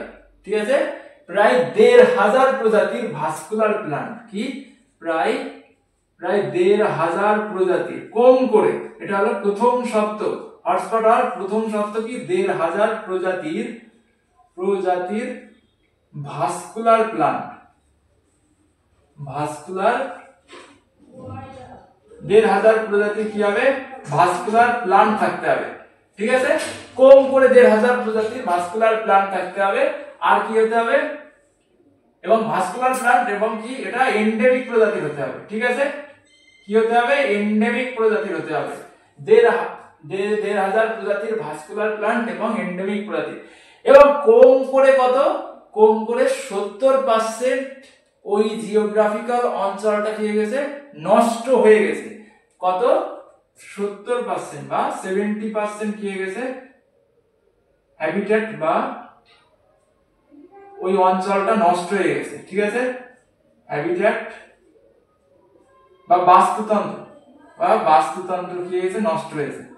বাস্তুতন্ত্র কি হয়েছে, নষ্ট হয়ে গেছে কম করে। তাহলে এই দুটো অঞ্চলকে, এই দুটো শর্ত যে অঞ্চলগুলো মানবে সেই অঞ্চলকে আমরা কি করব, স্পেশাল কেয়ার করব, এবং তাই সেই অঞ্চলকে নাম দেব কি, হটস্পট। তাহলে পরীক্ষায় যদি আসে হটস্পট বলতে কি বোঝায়, তাহলে হটস্পট বলতে বোঝায় এমন কিছু জায়গা যাদেরকে বিশেষ অ্যাটেনশন দেওয়া হয়। কেন, সেইখানটাতে প্রচুর পরিমাণে এন্ডেমিক প্রজাতির প্লান্ট পাওয়া যায়, ভাস্কুলার প্লান্ট পাওয়া যায়। তাহলে বুঝতে পেরেছিস, তাহলে জীববৈচিত্র্য হটস্পট কাদের বলা হবে যদি পরীক্ষায় আসে। হটস্পট বলতে কি বোঝায়, তাহলে কি লিখবি, যেই সব অঞ্চল, হটস্পট বলতে সেই সব অঞ্চলকেই বোঝায় যাদের কি করা হবে, স্পেশাল অ্যাটেনশন দেওয়া হবে যদি সেইখানটাতে প্রচুর পরিমাণে এন্ডেমিক প্রজাতির উদ্ভিদ পায়। উদ্ভিদ মনে রাখবি, উদ্ভিদ লাগবে। ঠিক আছে, কারণ উদ্ভিদ থাকলে সেখানে প্রাণী আসবে। ঠিক আছে, তাহলে কম করে কি থাকবে, ১,৫০০ প্রজাতির এন্ডেমিক প্রজাতির কি থাকতে হবে, ভাস্কুলার প্লান্ট থাকতে হবে। ক্লিয়ার আছে, কত, ১,৫০০, খুব ইম্পর্টেন্ট, এন্ডেমিক প্লান্ট থাকতে হবে। এমনি প্লান্ট থাকলে হবে না। মনে কর তুই একটা জায়গায়, মনে কর এই জায়গায় কি করবি, ১,৫০০ প্রজাতির আলাদা আলাদা গাছ নিয়ে আসলি পৃথিবীর যে কোনো প্রান্তের থেকে, আম গাছ, জাম গাছ, ঠিক আছে, কাঁঠাল গাছ, আলাদা আলাদা গাছ লাগালি ১,৫০০ প্রজাতির, তাহলে কি এই অঞ্চলকে হটস্পট বলা হবে, বলা হবে না। ঠিক আছে, যতক্ষণ না পর্যন্ত এই অঞ্চলটাতে এন্ডেমিক প্রজাতি অর্থাৎ ওই জায়গায় বসবাসকারী প্লান্ট, ওই জায়গার স্থানীয় প্লান্ট থাকতে হবে ১,৫০০ প্রজাতি, এবং তাদের কি হতে হবে, ভাস্কুলার প্লান্ট হতে হবে। ঠিক আছে, ভাস্কুলার প্লান্ট মানে কি, যাদের কি আছে, তোরা জানিস উদ্ভিদ কি করে, উদ্ভিদ মাটির থেকে কি নেয়, উদ্ভিদ মাটির থেকে জল নেয়, এবং কি করে, গাছের যে পাতা হয় সেই পাতার থেকে কি করে, যে খাবার তৈরি হয় সেই খাবারটা আবার নিচের দিকে সঞ্চয় করে রাখে বিভিন্ন অঙ্গে। তাহলে এই অঙ্গগুলো কি করে, পাইপের মতো কাজ করে। ঠিক আছে, এরকম আলাদা আলাদা পাইপ রয়েছে, একটা দিয়ে কি করে খাবার যায়, আর মনে করে এটা দিয়ে জল যাচ্ছে, একটা দিয়ে কি যায়, জল যায়, একটা দিয়ে খাবার আসে।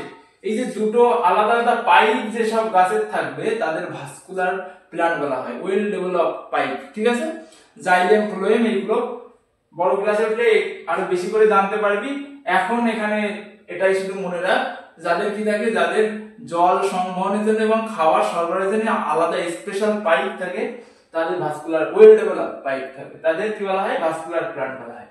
ঠিক আছে, তাহলে কি থাকতে, হটস্পটের প্রথম শর্ত হলো ১,৫০০ প্রজাতির এন্ডেমিক ভাস্কুলার প্লান্ট থাকতে হবে। ঠিক আছে, প্লান্ট থাকতে হবে। এখানটাতে কিন্তু প্রাণীর কথা বলা নেই। কেন, কারণ প্লান্ট যদি থাকে সেখানে এমনি প্রাণী আসবে, যার কারণে প্লান্ট থাকতে হবে। আর কি হবে, কম করে ৭০% কি হয়ে গেছে, ওখানকার যে অ্যাকচুয়াল আয়তন ছিল ওই জায়গাটার, সেই জায়গা আগের তুলনায় ৭০% কমে গেছে। ঠিক আছে, আগে মনে কর এই জায়গাটার আয়তন যদি আগে কি থাকে, ১,০০,০০০ স্কয়ার কিলোমিটার যদি থাকতো, মনে কর ১,০০,০০০ স্কয়ার কিলোমিটার যদি থাকতো, তাহলে কি হয়ে গেছে, এখন মনে কর স্কয়ার কিলোমিটার যদি থাকে, এখন মনে কর কত হয়ে গেছে, ৩০,০০০ স্কয়ার কিলোমিটার হয়েছে, ৩০,০০০ স্কয়ার কিলোমিটার হয়েছে, বুঝতে, কিলোমিটার স্কয়ার হয়েছে। তাহলে কি হবে, তাহলে, এবং এখানে প্রচুর পরিমাণে কি আছে, কম করে ১,৫০০ প্রজাতির এন্ডেমিক প্লান্ট রয়েছে, এন্ডেমিক প্লান্ট রয়েছে, তবেই এই অঞ্চলটাকে আমি হটস্পট বলবো।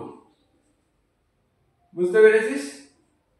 হটস্পট বলবো। এইখানটাতে সবার ক্লিয়ার হয়েছে। এবং সর্বপ্রথম কে নরম্যান মায়ার্স কি করেন? নরম্যান মায়ার্স কি করেন?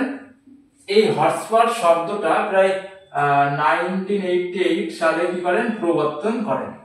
ক্লিয়ার হয়েছে? এইখানটাতে সবার ক্লিয়ার হয়েছে, আমি আশা করছি সবাই বুঝতে পেরেছে। এরপরে কি হয়েছে, আমাদের ভারতবর্ষে এরকমের কটা রয়েছে? এরকমের 4খানা হটস্পট রয়েছে। খুব ইম্পর্টেন্ট, আমাদের ভারতবর্ষে কটা হটস্পট রয়েছে? 4টে। ভারতে প্রায় 4টি হটস্পট রয়েছে। তাহলে এবং যার কারণে ভারতকে কি বলা হয়?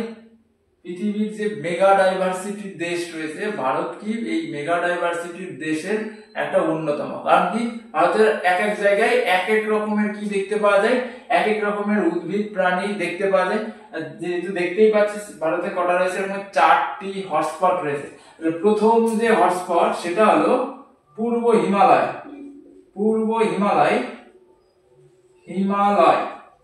এটা কি? এটা ভারতের মধ্যে। পূর্ব হিমালয়টা ভারতের মধ্যে। আর কি পূর্ব হিমালয় ছাড়াও পুরো হিমালয়টাই কিন্তু একটা হটস্পট। ঠিক আছে? পুরো হিমালয়টাই হটস্পট। তারপরে কি হয়েছে 2 নম্বরে? Indo Burma hotspot.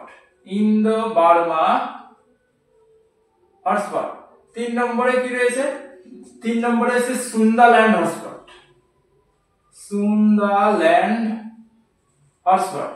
আর 4 নম্বরে রয়েছে ওয়েস্টার্ন ঘাট বা পশ্চিম ঘাট, আর কি শ্রীলঙ্কা।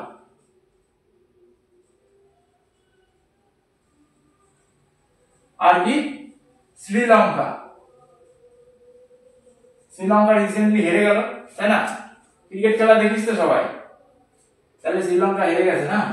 শ্রীলঙ্কাই আমাদের ভারতের পায়ের কাছে এরকমের ছোট্ট একটা দ্বীপ বলতে পারিস। আচ্ছা যাই হোক, তাহলে কি শ্রীলঙ্কা বা ওয়েস্টার্ন ঘাট শ্রীলঙ্কা, এই 4টে হটস্পট রয়েছে।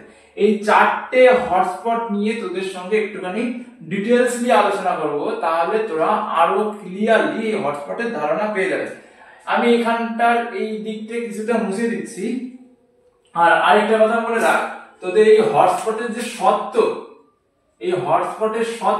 খুব খুব ইম্পর্টেন্ট। ঠিক আছে? খুব ইম্পর্টেন্ট। আমি আবার বলছি, কি থাকতে হবে? প্লান্ট থাকতে হবে কম করে 1500 প্রজাতির এন্ডেমিক এবং ভাস্কুলার প্লান্ট। ঠিক আছে? তারপরে কি অ্যাপ্রক্সিমেটলি 70% কি হয়ে গেছে? ওই জায়গাটা নষ্ট হয়ে গেছে, তবেই হটস্পট বলবো। আচ্ছা এরপরে কি? তাহলে এটা একটুখানি মুছে দিই। ঠিক আছে? তারপরে ইন্দো বার্মা আমি বোঝাচ্ছি।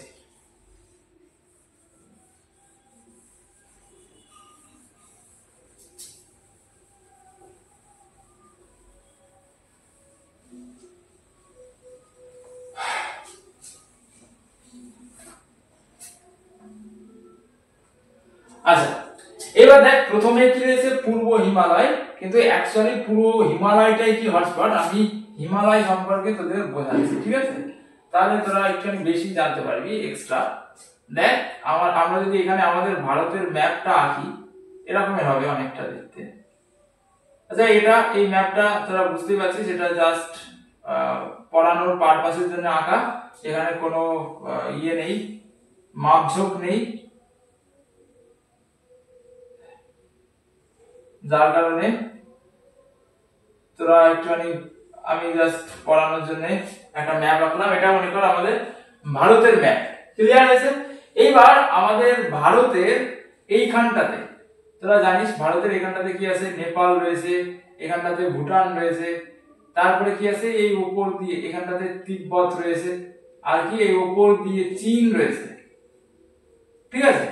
এখানটাতে কি? চায়না, এখানটাতে ভুটান, এখানটাতে কি? নেপাল। নেপালে রিসেন্টলি জেনজি প্রোটেস্ট হয়েছে, এগুলো সম্পর্কে তোরা জানিস। আচ্ছা দেখ, তাহলে তোরা জানিস আমাদের ভারতের এই উত্তর দিক দিয়ে কি রয়েছে, এই উত্তর দিক দিয়ে হিমালয় পর্বত রয়েছে। এই এখন যেটা দেখাচ্ছি এটা কি পুরো হিমালয়। হিমালয়ের এই একদম সবার উত্তরে, উত্তর পশ্চিমে কি রয়েছে, এখানটাতে নাঙ্গা পর্বত রয়েছে, জানিস এটা? এগুলো তোদের ভূগোলে আছে। আর এই সবার লাস্টে কি রয়েছে, নামচা বারওয়া রয়েছে। কি রয়েছে, নামচা বারওয়া, তাই তো? নামচা বারওয়া পর্বত আর এখানটাতে নাঙ্গা পর্বত। আচ্ছা তাহলে এই যে অঞ্চলটা আমি এখন দাগ দিলাম, কোন কোন অঞ্চলটা? এই দেখ, নেপাল ভুটান, এই নেপাল ভুটান, তাহলে কি কি হচ্ছে, নেপাল ভুটান, নেপাল ভুটান চীন, তারপরে কি সবার আগে আমাদের ভারত, তাই না?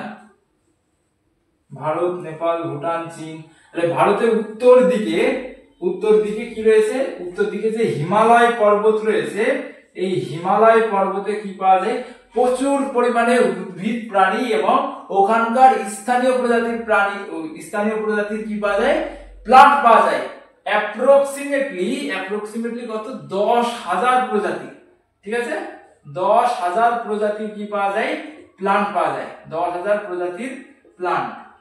আর এই 10,000 প্রজাতির প্লান্টের মধ্যে প্রায় 1/3 কি এন্ডেমিক প্লান্ট। মানে আমাদের এই কোথায় পাওয়া যায়, এই পুরো হিমালয়তেই পাওয়া যায় ওই প্লান্ট গুলো, আর পৃথিবীর অন্য কোথাও পাওয়া যায় না, ন্যাচারালি হয় না। মানুষ যদি জোর করে নিয়ে লাগায়, যদি লাগিয়ে স্পেশাল কেয়ারের মাধ্যমে বাঁচায় রাখতে পারে সেটা অন্য কথা, কিন্তু ন্যাচারালি হয় এইখানটাতে। অ্যাপ্রক্সিমেটলি 3,000 প্রজাতির প্লান্ট আমাদের এই পুরো টোটাল রেঞ্জ ধরে কি আছে, রয়েছে, ঠিক আছে?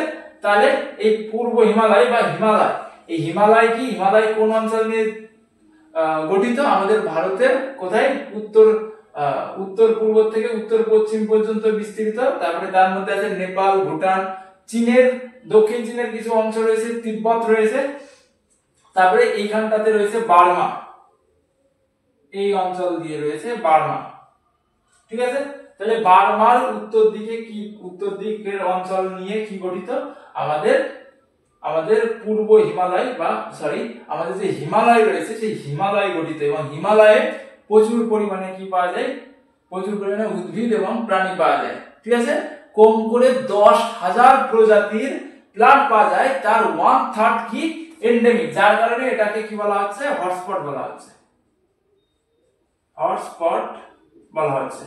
এবং এটা কি আগের তুলনায় কি গেছে, কমে গেছে। এখানকার প্লান্টের পরিমাণ কমে গেছে। কেন কমে গেছে? কারণ মানুষ কি করছে, পাহাড় কেটে পাহাড়ের উপর দিয়ে বাড়ি ঘর বানাচ্ছে, তারপরে ওখানে এখন অনেক টুরিস্ট যায় কি করে, ওখানে গিয়ে দেখা গেল নোংরা ফেলে দিল, খাবার খেলো পলিথিন গিয়ে ফেলে দিল, তাহলে পাহাড় কি পলিউটেড হয়ে যাচ্ছে। ওখানে গিয়ে কি হচ্ছে, দেখা গেলো বিয়ার খেয়ে, আমরা পাহাড়ে গিয়েছিলাম, গিয়ে দেখলাম যে বিয়ারের বোতল এদিক ওদিক দিয়ে পড়ে রয়েছে। তাহলে এগুলো কিসের জন্য হচ্ছে? তাহলে এগুলোর ফলে পরিবেশে একটা ইম্প্যাক্ট করছে, যার কারণে এখানকার যে হ্যাবিট্যাট, প্রাণীদের যে হ্যাবিট্যাট, সেই হ্যাবিট্যাটটা লস হয়ে যাচ্ছে, নষ্ট হয়ে যাচ্ছে। গাছ কেটে নিয়ে নিচ্ছে, পাহাড় কেটে নিয়ে যাচ্ছে, তাহলে হ্যাবিট্যাট লস হচ্ছে, যার ফলে কি হয়ে যাচ্ছে, আমাদের এই হিমালয় পর্বতের আকার, মানে ওখানকার যে বনভূমি রয়েছে সেটা কমে যাচ্ছে, যার কারণে এটাকে হটস্পট বলে চিহ্নিত করা হয়েছে, ঠিক আছে? এবং তোদের বইয়ে আছে শুধুমাত্র পূর্ব হিমালয়ের কথা, তোরা পূর্ব হিমালয়ের কথা লিখতে পারিস, কিন্তু অ্যাকচুয়ালি পুরো হিমালয়টাই হটস্পট। ক্লিয়ার আছে এখানে? আচ্ছা, এইখানে এই হিমালয়তে ছোট বড় কি আছে, অনেক পাহাড় রয়েছে। 500 মিটারের পাহাড় রয়েছে, 500 থেকে 8,000 মিটারের। এবং তোরা সবাই জানিস হিমালয়ের সব থেকে উঁচু পর্বতের নাম মাউন্ট এভারেস্ট, তাই না? মাউন্ট এভারেস্ট প্রায় 8,800 মিটার। তাহলে এটা মনে কর 8,000 মিটার, আর এটা মনে কর ছোট একটা পাহাড় রয়েছে 500 মিটার। তাহলে 500 মিটার থেকে 8,000 মিটার কি রয়েছে, উঁচু পাহাড় রয়েছে। তাহলে 500 মিটারে যে ধরনের ভেজিটেশন দেখা যাবে, যে ধরনের উদ্ভিদ প্রাণী পাওয়া যাবে, নিশ্চয়ই উপরে সেই ধরনের উদ্ভিদ প্রাণী পাওয়া যাবে না, তাই না? তাহলে এই যে ফুট হিল রয়েছে, ফুট হিল মানে কি, মানে হিমালয়ের যে পাদদেশ, যেরকম আমাদের তরাই ডুয়ার্স অঞ্চল রয়েছে, সেই তরাই ডুয়ার্স অঞ্চলে যে ধরনের উদ্ভিদ পাওয়া যায়, সেই ধরনের উদ্ভিদ কোথায় পাওয়া যাবে না, একদম উপরের দিকে সেই ধরনের উদ্ভিদ পাওয়া যাবে না। এই উপরের দিকে কি পাওয়া যাবে, সরলবর্গীয় গাছ পাওয়া যাবে, তাই না? বা অ্যালপাইন, কি অ্যালপাইন কি বলা হয়, অ্যালপাইন বনভূমি দেখতে পাওয়া যাবে, তাই তো? সরলবর্গীয় যেরকমের, যাদের যে মাথা এরকমের ত্রিভুজের মতো, দূরের থেকে যদি দেখিস একদম মনে হবে যেন কি আছে, সরল রেখার মতো রয়েছে ওরা এক লাইনে।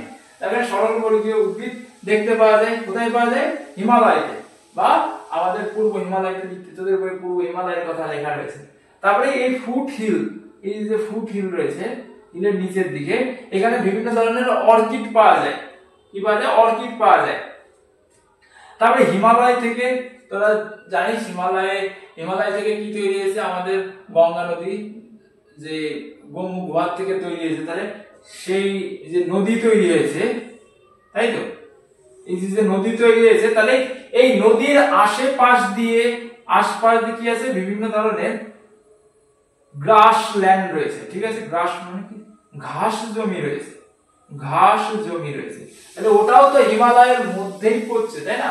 এই যে এখানকার যে ঘাস জমি, অ্যালুভিয়াল ঘাস জমি বলা হয়, অ্যালুভিয়াল গ্রাসল্যান্ড, ঠিক আছে? তাহলে অ্যালুভিয়াল গ্রাসল্যান্ড কি, নদীর পাশ দিয়ে ঘাস জমি রয়েছে। তাহলে দেখ, আমরা এই হিমালয়ের থেকে কি পাচ্ছি, সরলবর্গীয় অরণ্য। তারপরে কি পাচ্ছি, ঘাস জমি পাচ্ছি, এখানটাতে ঘাস জমি পাচ্ছি। তারপরে আরো কি পাচ্ছি, তারপরে এই ফুট হিলে আলাদা রকমের ভেজিটেশন পাওয়া যাবে, যেরকম সাবট্রপিক্যাল কি পাওয়া যায়, সাবট্রপিক্যাল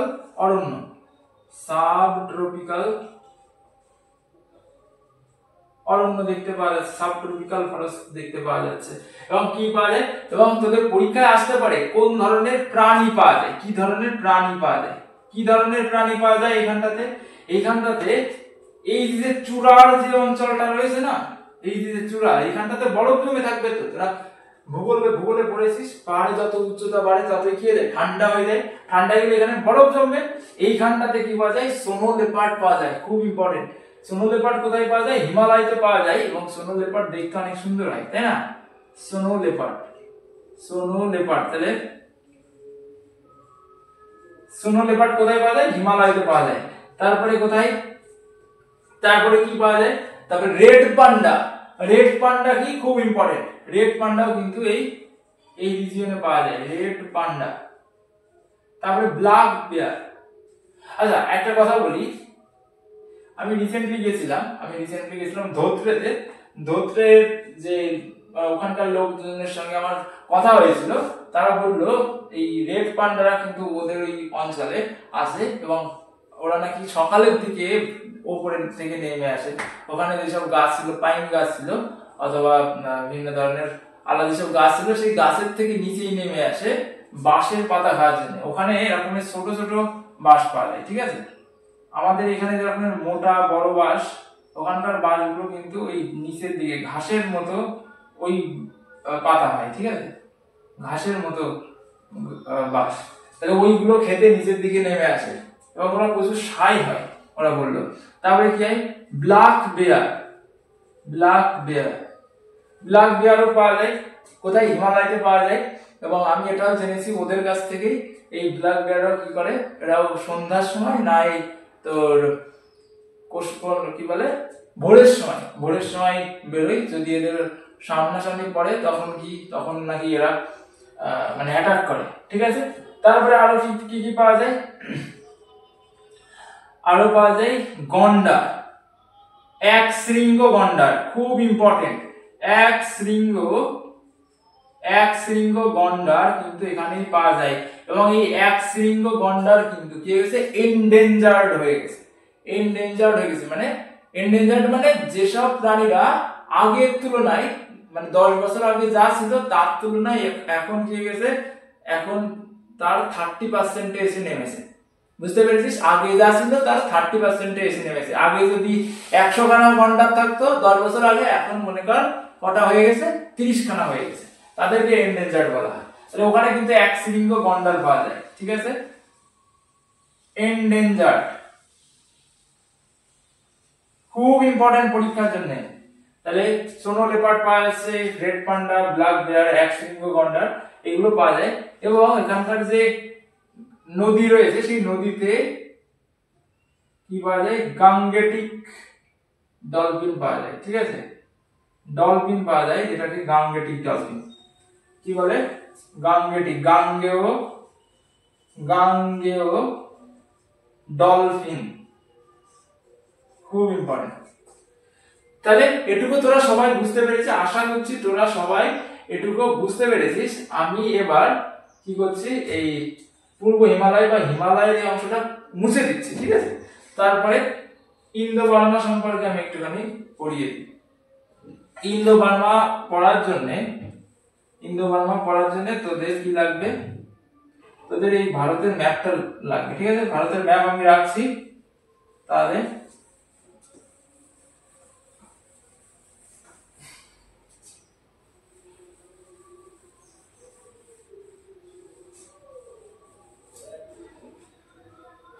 আচ্ছা, এবার কি রয়েছে, ইন্দো বার্মা।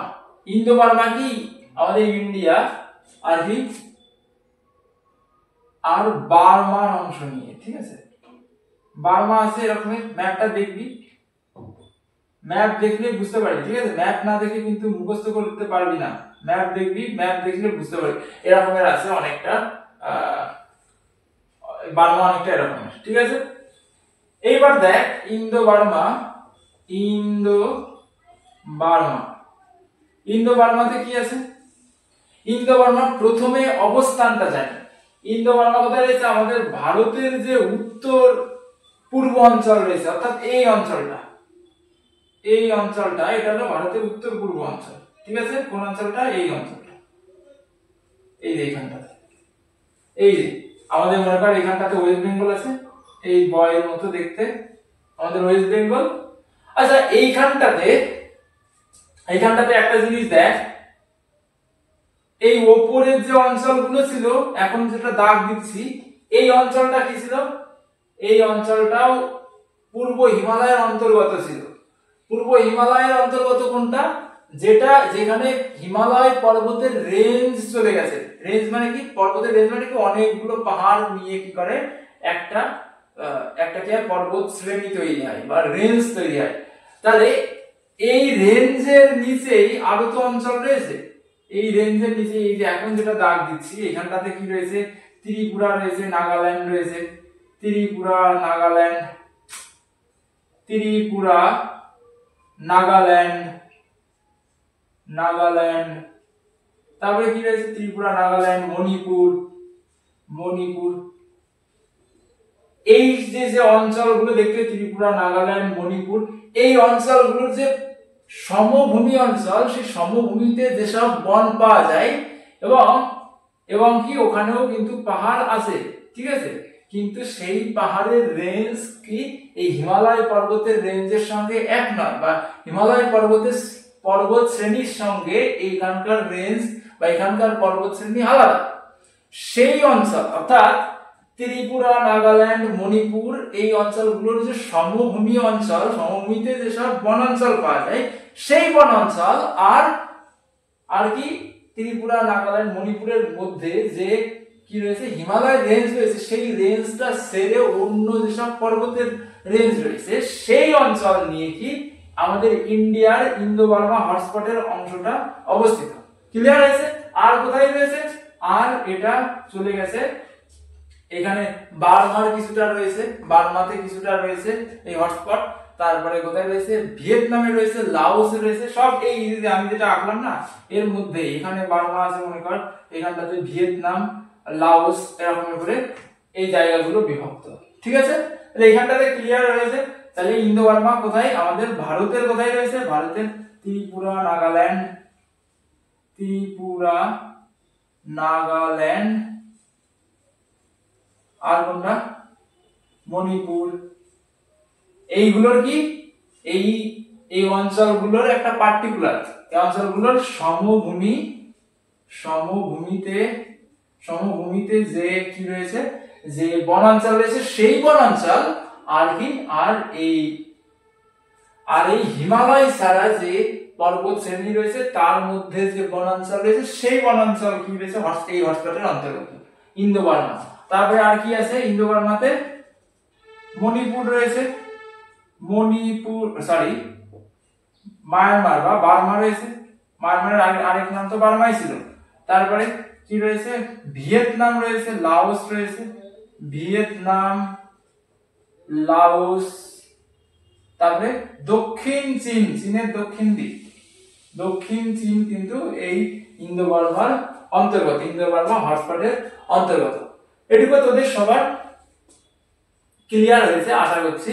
আচ্ছা, এইবার এই অঞ্চলটাতে কি পাওয়া যায়?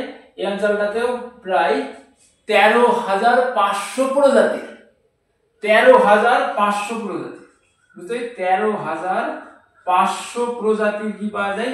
প্লান্ট পাওয়া যায়, এবং যার অর্ধেকটা এন্ডেমিক, প্রায় 7,000-এর উপরে প্লান্ট রয়েছে যারা এন্ডেমিক প্রজাতির প্লান্ট। বুঝতে পেরেছিস? 13,500 প্রজাতির প্লান্ট এবং প্রায় অর্ধেকটাই কি এন্ডেমিক, অর্ধেকটা প্রায় এন্ডেমিক। তারপরে কি? তারপরে আমাদের যে হিমালয়তে যে প্লান্টস গুলো তার তুলনায় তো বেশি, এবং এখানটাতে কি রয়েছে? এখানটাতে এন্ডেমিক প্রজাতির প্রাণীরাও বেশি রয়েছে। কার তুলনায়? এদের তুলনায়। ক্লিয়ার হয়েছে? এবং এখানটাতে বিভিন্ন ধরনের প্রাইমেট পাওয়া যায়।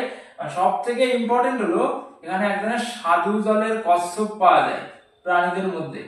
স্বাদু জলের কচ্ছপ, স্বাদু জলের কচ্ছপ, যেটা কি? যেটা এই পার্টিকুলার অঞ্চলেই পাওয়া যায়। কোথায়? এই অঞ্চলটাতে, অর্থাৎ কি ইন্দো বার্মাতে পাওয়া যায়। ইন্দো বার্মাতে স্বাদু জলের কচ্ছপ পাওয়া যায়। এটা হলো এন্ডেমিক।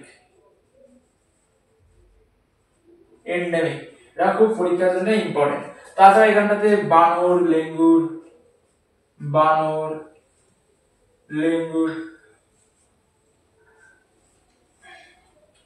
এই প্রাণীগুলো দেখতে পাওয়া যায়। ক্লিয়ার হয়েছে? এটুকু ইন্দো বার্মা ক্লিয়ার হয়েছে। এবং এই ইন্দো বার্মা কি যাচ্ছে? মানুষের বসতির কারণে আস্তে আস্তে করে কমে যাচ্ছে, মানুষ গাছপালা কেটে ফেলাচ্ছে, তারপরে এখানে নতুন করে কারখানা তৈরি হচ্ছে, যার ফলে ওখানকার পরিবেশ নষ্ট হচ্ছে, যার কারণে এই ইন্দো বার্মা আস্তে আস্তে করে কি হয়ে যাচ্ছে? নষ্ট হয়ে যাচ্ছে। আচ্ছা, এরপরে কি আছে?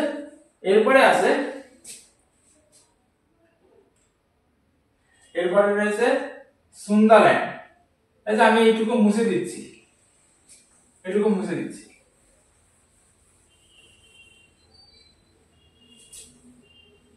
আচ্ছা, এই অবধি মুছে দিলাম।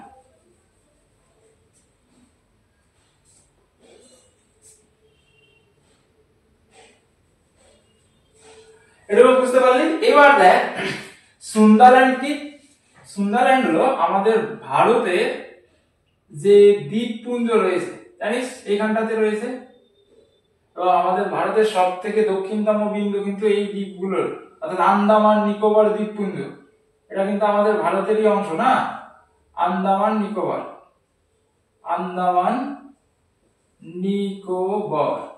এবং এখানে যে ইন্দিরা পয়েন্ট বলে একটা জায়গা রয়েছে, যেটা ভারতের সব থেকে দক্ষিণতম বিন্দু, এটা কি? এখানটাতে রয়েছে কন্যাকুমারিকা ভারতের মূল ভূখণ্ডের দক্ষিণতম বিন্দু, কিন্তু সমগ্র ভারতের দক্ষিণতম বিন্দু কোনটা?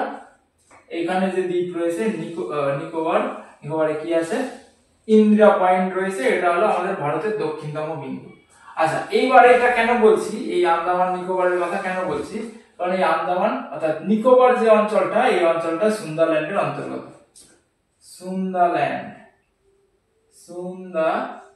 আচ্ছা, সুন্দাল্যান্ড এই পাশে লিখি, এখানে একটা আমি বোঝানোর জিনিস রয়েছে। সুন্দাল্যান্ড, তাহলে সুন্দাল্যান্ড কোথাকার অন্তর্গত? সুন্দাল্যান্ড আমাদের ভারতের কোন অঞ্চল রয়েছে? নিকোবর অঞ্চল। খুব ইম্পর্টেন্ট, পরীক্ষায় টিকে গিয়ে দিতে পারে নিকোবর অঞ্চলটা কোন হটস্পটের অন্তর্গত, ভারতে কোন হটস্পটের অন্তর্গত? সুন্দাল্যান্ডের অন্তর্গত। ঠিক আছে? আচ্ছা, এটাকে সুন্দাল্যান্ড কেন বলছে? দেখ, ভারতের দক্ষিণে, তোরা যদি ওয়ার্ল্ড ম্যাপ খুলিস তাহলে ভারতের দক্ষিণে অনেকটা দক্ষিণ দিকে, অর্থাৎ এশিয়ার একদম দক্ষিণ দিকে এরকমের অনেকগুলো দ্বীপ দেখতে পাবি। ঠিক আছে? বুঝতে পেরেছিস? এই দ্বীপ কিন্তু এক সময় অনেক অঞ্চল জুড়ে ছিল, এরকম এতটা বড় অঞ্চল জুড়ে ছিল।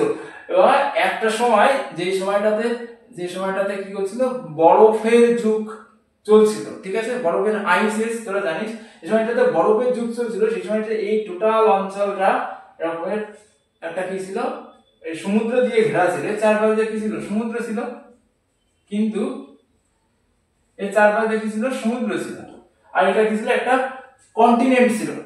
এবং সেই সময় ধরা হয় যে সেই কন্টিনেন্টটা আমাদের ভারতের যে কন্টিনেন্ট, আমাদের ভারত তো একটা কন্টিনেন্ট, তাই না, এই ভারতবর্ষের থেকেও, ভারত কন্টিনেন্ট মানে কি, এই পাশে পাকিস্তান, এই পাশে আফগানিস্তান, তিব্বত, তারপরে এখানকার বাংলাদেশ, এইগুলো সবগুলো নিয়েই কি ছিল, ভারত কন্টিনেন্ট, তাহলে ভারতবর্ষ। তাহলে এই আইস এজের কথা, আইস এজে চলে যা, আইস এজ, এই আইস এজের সময় সমুদ্রতল নিচু ছিল, যার কারণে এখানে একটা কন্টিনেন্ট ছিল, যেই কন্টিনেন্টকে কি বলা হয়, সুন্দারল্যান্ড বলে ধরা হয়। এবং বিজ্ঞানীরা ধারণা করে এই সুন্দারল্যান্ড অ্যাকচুয়ালি আমাদের ভারত, এখন যে ভারত যে কন্টিনেন্ট রয়েছে, সাবকন্টিনেন্ট রয়েছে, সেই সাবকন্টিনেন্টের থেকেও বড় ছিল এই সুন্দারল্যান্ড, ঠিক আছে স্যার। এইবার তারপরে যখন আস্তে আস্তে করে কি হলো, আস্তে আস্তে করে ওই অঞ্চলে কিসের পরিমাণ বাড়লো, আস্তে আস্তে করে ওই অঞ্চলটাতে যখন আস্তে আস্তে করে এই বরফ গলা শুরু হলো, তখন কি হলো, তখন এই অঞ্চলগুলো ডুবতে শুরু করলো। অর্থাৎ সুন্দারল্যান্ড আর কি হলো না, সুন্দারল্যান্ড আর পুরোটা সাবকন্টিনেন্ট থাকলো না, আস্তে আস্তে করে ডুবে শুধুমাত্র কিসে পরিণত হয়ে গেল, শুধুমাত্র অনেকগুলো দ্বীপের সমষ্টি, প্রচুর অনেক দ্বীপ হয়ে গেল, ঠিক আছে, এরকম চারিদিকে দ্বীপে ভর্তি হয়ে গেল, ঠিক আছে। তখন আর এই সুন্দারল্যান্ড থাকলো না, পুরো এই দ্বীপ জুড়ে থাকলো, পুরো অনেকগুলো দ্বীপের সমষ্টি হয়ে গেল, আর চারিদিকে কি হলো, সমুদ্রের জলে ভর্তি হয়ে গেল। বুঝতে পেরেছিস তাহলে, ক্লিয়ার হয়েছে? এইবার এই দ্বীপের মধ্যে এইখানটাতে দেখবি যে সুমাত্রা বলে একটা দ্বীপ রয়েছে। কি দ্বীপ? সুমাত্রা। আচ্ছা, এখানে দ্বীপ রয়েছে, কি কি দ্বীপ রয়েছে? সুমাত্রা দ্বীপ, তারপরে কি রয়েছে, জাভা রয়েছে, জাভা, বোর্নিও। তাহলে এইগুলো একটুখানি দেখবি, ম্যাপে দেখবি, দেখলে বুঝতে পারবি। তাহলে এই যে দ্বীপগুলো, এই দ্বীপগুলো অ্যাকচুয়ালি ইন্দোনেশিয়ার অংশ, ইন্দোনেশিয়া। তারপরে কি আছে, তারপরে এখানে দেখবো অনেকগুলো দ্বীপ নিয়ে সিঙ্গাপুর গঠিত, সিঙ্গাপুর। তারপরে কি আছে, এই দ্বীপটাতে দেখবি যে ব্রুনেই আছে। তারপরে এই যে এখানকার যে অংশগুলো এঁকেছিলাম, সেই অংশগুলো দেখবি যে থাইল্যান্ড দিয়ে যুক্ত, থাইল্যান্ড। তাহলে এই যে তারপরে এইদিকে আছে মালয়েশিয়া। তাহলে এই যে কথাগুলো বললাম, এইগুলো নিয়ে কি এই সুন্দারল্যান্ড গঠিত। আর কেন সুন্দারল্যান্ড বলা হচ্ছে, কারণ আইস এজের সময় এই অঞ্চলটা কি ছিল, একটা পুরো কন্টিনেন্ট ছিল, যেটাকে সুন্দারল্যান্ড বলেছিল বিজ্ঞানীরা পরবর্তীতে। তারপরে যখন বরফ গলে যায়, এখানে শুধুমাত্র দ্বীপেরই অবস্থান করে, অনেকগুলো অসংখ্য দ্বীপ নিয়ে এই অঞ্চলটা গঠিত হয়। এখানে প্রচুর পরিমাণে কিসের, প্রাণীদের আবির্ভাব হয়, বিভিন্ন ধরনের ভ্যারাইটির কি আছে, উদ্ভিদ প্রাণী রয়েছে, যার কারণে এটাকে হটস্পট বলে গণ্য করা হয়। ক্লিয়ার হয়েছে এইখানটাতে? তাহলে এই সুন্দারল্যান্ড আমাদের ভারতকে রিপ্রেজেন্ট করছে কোনটা, আমাদের ভারতকে রিপ্রেজেন্ট করছে নিকোবর অঞ্চলটা, আর পৃথিবীর অন্য কোন কোন জায়গায় রয়েছে, ইন্দোনেশিয়াতে রয়েছে, ইন্দোনেশিয়ার কোন, সুমাত্রা দ্বীপ, SUMATRA, সুমাত্রা, জাভা, বোর্নিও, ঠিক আছে, জাভা, বোর্নিও। তারপরে কি আছে, তারপরে মালয়েশিয়া, ব্রুনেই, সিঙ্গাপুর। এই অঞ্চলগুলো নিয়ে কি এই সুন্দারল্যান্ড গঠিত হয়েছে। এটুকু সবার ক্লিয়ার হয়েছে? এবার দেখ, এই সুন্দারল্যান্ড যেহেতু কিসের মধ্যে, পুরোটাই দ্বীপ অঞ্চল, সুন্দারল্যান্ড কি দ্বীপ অঞ্চল, তাহলে আর তো চারপাশে কি সমুদ্র রয়েছে। আর তোমরা জানিস সমুদ্রের মধ্যে কি আছে, সমুদ্রের মধ্যে রয়েছে কোরাল, ঠিক আছে, কি আছে, কোরাল। আমি এখানে একটু মুছে দিচ্ছি, এই পাশে একটু মুছে দিচ্ছি, ঠিক আছে। সমুদ্রের মধ্যে কি আছে, কোরাল রয়েছে, কি রয়েছে, কোরাল রয়েছে। কোরাল দ্বীপ বা প্রবাল দ্বীপ গড়ে উঠেছে সমুদ্রের মধ্যে। সমুদ্রের মধ্যে, আচ্ছা কোরাল দ্বীপ কি জিনিস? কোরাল হলো, মনে কর সমুদ্রের মধ্যে কি থাকে, সমুদ্রের মধ্যে রকমের অনেক সময় ছোট ছোট পাহাড় থাকে, ঠিক আছে।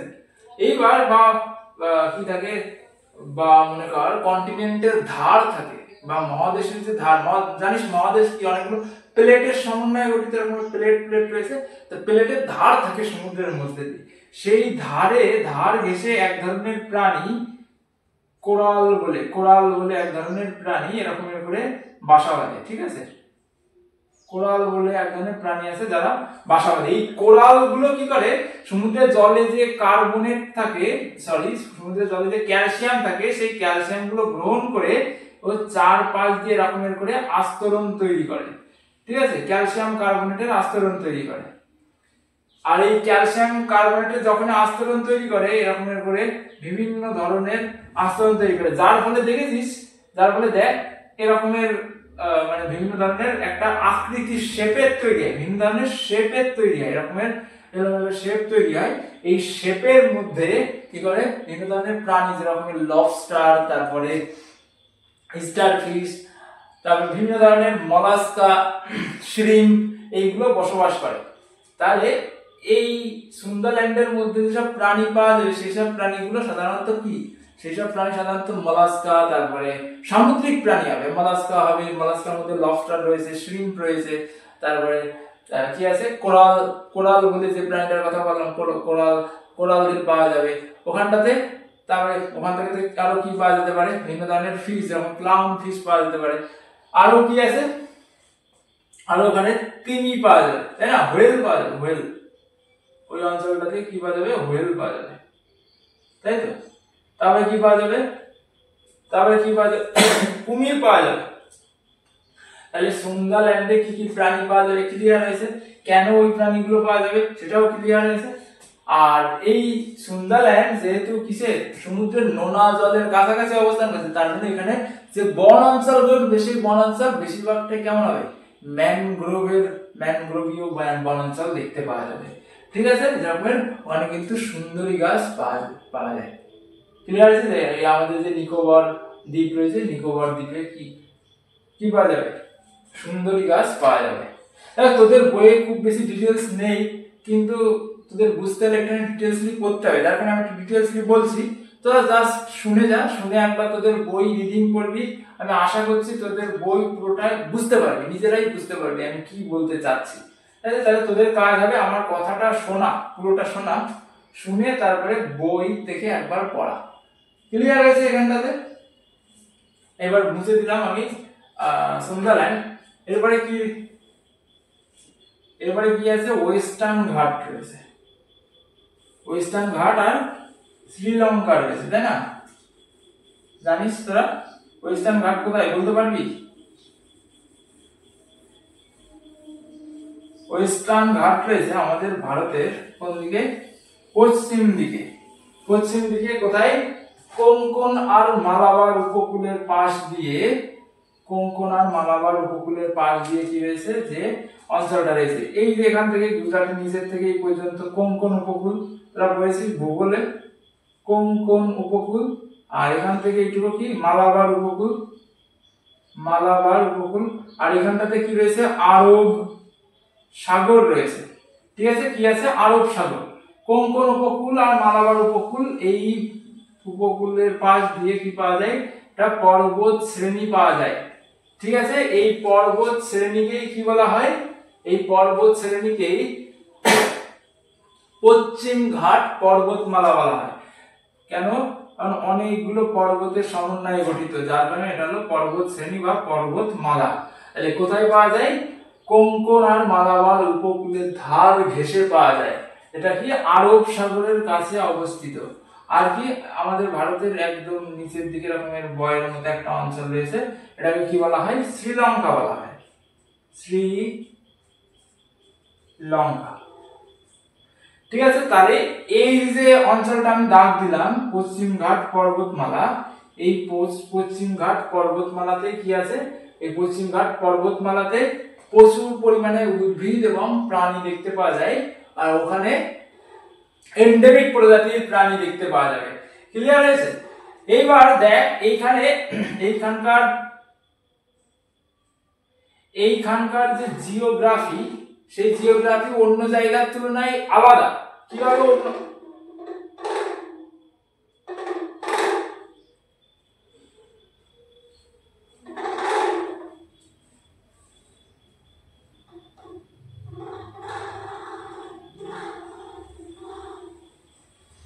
দেখ এখানকার যে জিওগ্রাফি রয়েছে সেই জিওগ্রাফিটা অন্য জায়গার তুলনায় আলাদা। কি করে আলাদা? এই যে আরব সাগর রয়েছে, এই আরব সাগরের থেকে তোরা জানিস কি যায়, আরব সাগরের থেকে মেঘ গিয়ে এই দিক দিয়ে প্রবেশ করে আমাদের ভারতের মধ্যে প্রবেশ করে। যখনই এই ভারতের মধ্যে দিয়ে প্রবেশ করতে যায় মেঘ, তখন কি ওখানকার যে পাহাড় রয়েছে, এই কোঙ্কণ উপকূলে যে পাহাড় রয়েছে, এই পাহাড় দেখতে পাচ্ছিস, এই পাহাড়ে গিয়ে মেঘ কি করে? বাধাপ্রাপ্ত হয়। এই পাহাড়ে গিয়ে মেঘ কি হয়? বাধাপ্রাপ্ত হয়। তাহলে এই যে ঢাল, পাহাড়ের এই পাশের ঢাল, এই পাশের ঢালে কি হয়? প্রচুর পরিমাণে বৃষ্টিপাত হয়, প্রচুর বৃষ্টিপাত হয়। ঠিক আছে? আর কি, আর এর এই পাশটাতে এটা কি হয়? বৃষ্টির ছায় অঞ্চলে পরিণত হয়। অর্থাৎ এই অঞ্চলে বৃষ্টিপাত কম হয়, খুব কম হয়। যার কারণে এই পাশে যেই ধরনের উদ্ভিদ পাওয়া যাবে, এই পাশে নিশ্চয়ই সেই ধরনের উদ্ভিদ পাওয়া যাবে না। তাহলে একটা পাহাড়ের এক পাশে এক রকমের উদ্ভিদ পাওয়া যায়, অন্য পাশে অন্য রকমের উদ্ভিদ পাওয়া যায়। তাহলে যেই পাশটাতে, অর্থাৎ এই পাশটাতে বেশি পরিমাণে বৃষ্টি হয়, যার কারণে এই পাশে কি পাওয়া যায়? এই পাশে চিরহরিত উদ্ভিদ পাওয়া যায়। ঠিক আছে? তারপরে কি ওখানে ট্রপিক্যাল অরণ্য গড়ে উঠেছে, ট্রপিক্যাল অরণ্য। তাহলে এখানটাতে কি পাওয়া যায়? ট্রপিক্যাল অরণ্য পাওয়া যায়।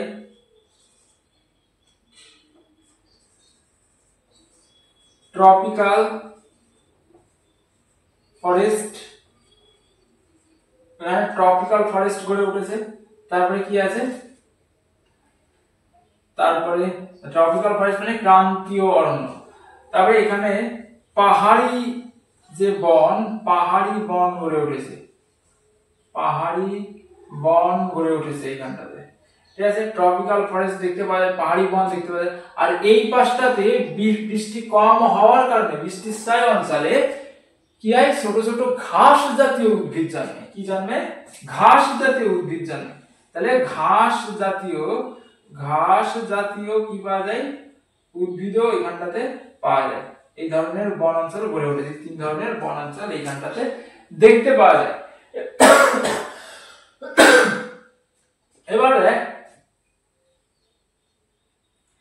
এবার দেখ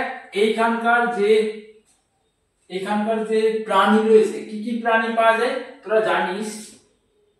এইখানে একটা কি আছে? পর্বত রয়েছে, যেটাকে নীলগিরি পর্বত বলা হয়, জানিস তো?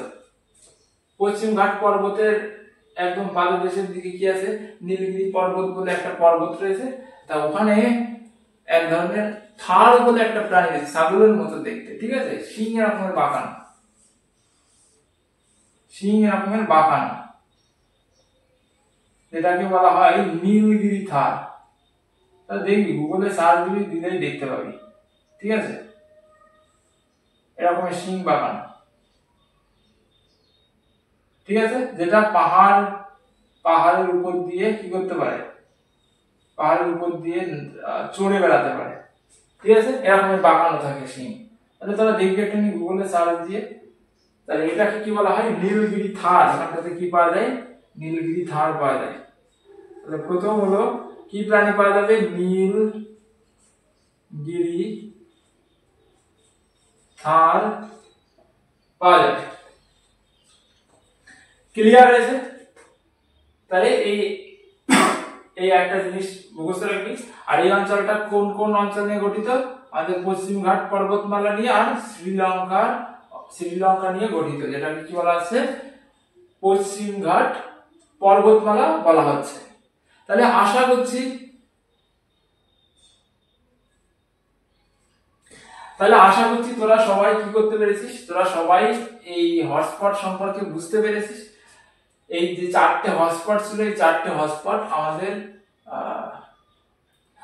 পরীক্ষার জন্য খুব ইম্পর্টেন্ট। পরীক্ষা আসতে পারে, কিভাবে আসতে পারে বলে দিল, এই অঞ্চলের 3টে বা 4টে প্রাণীর নাম দেখো।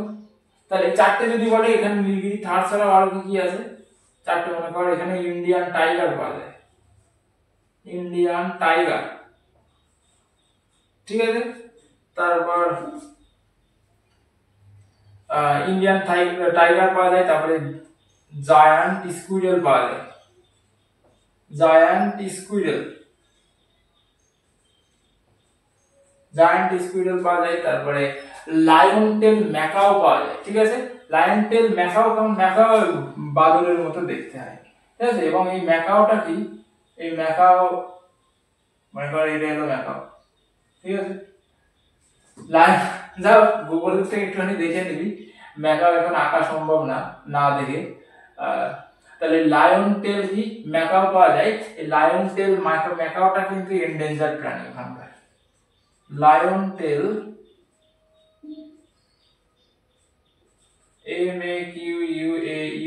ম্যাকাও, লায়ন টেল ম্যাকাও পাওয়া যায়। এইগুলো পরীক্ষার জন্য তোদের খুব ইম্পর্টেন্ট, আসতে পারে এরকমের করে।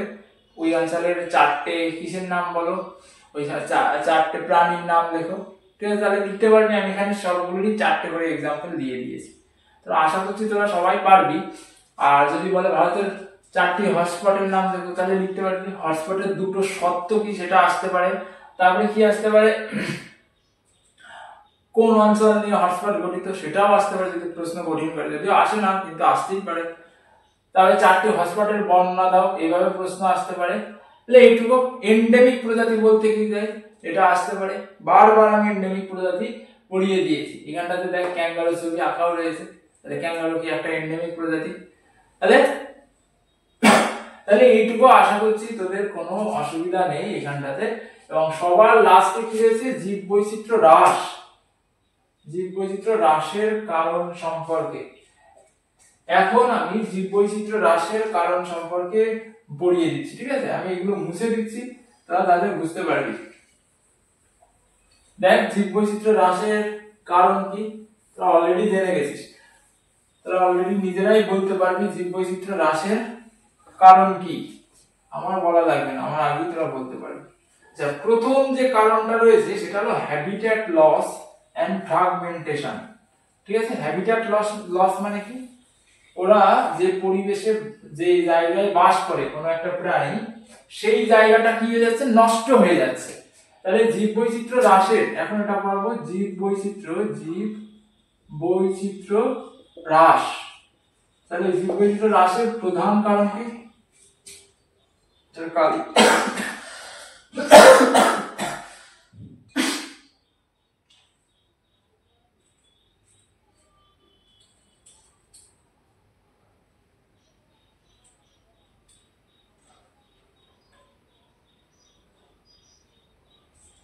কালি শেষ হয়ে গেছে, ঠিক আছে।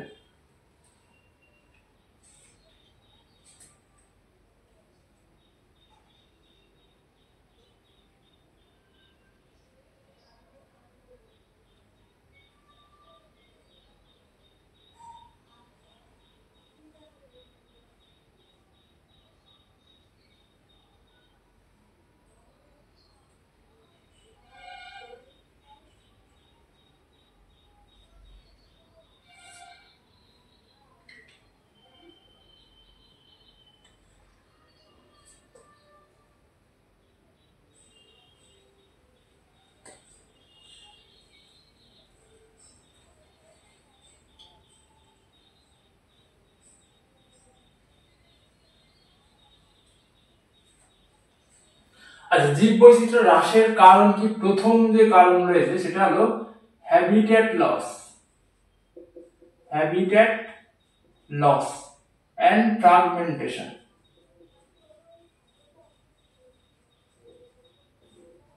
আচ্ছা, হ্যাবিট্যাট লস মানে কি, ওদের যে বাসস্থান রয়েছে, হ্যাবিট্যাট লস মানে কি, বাসস্থান হ্রাস হচ্ছে,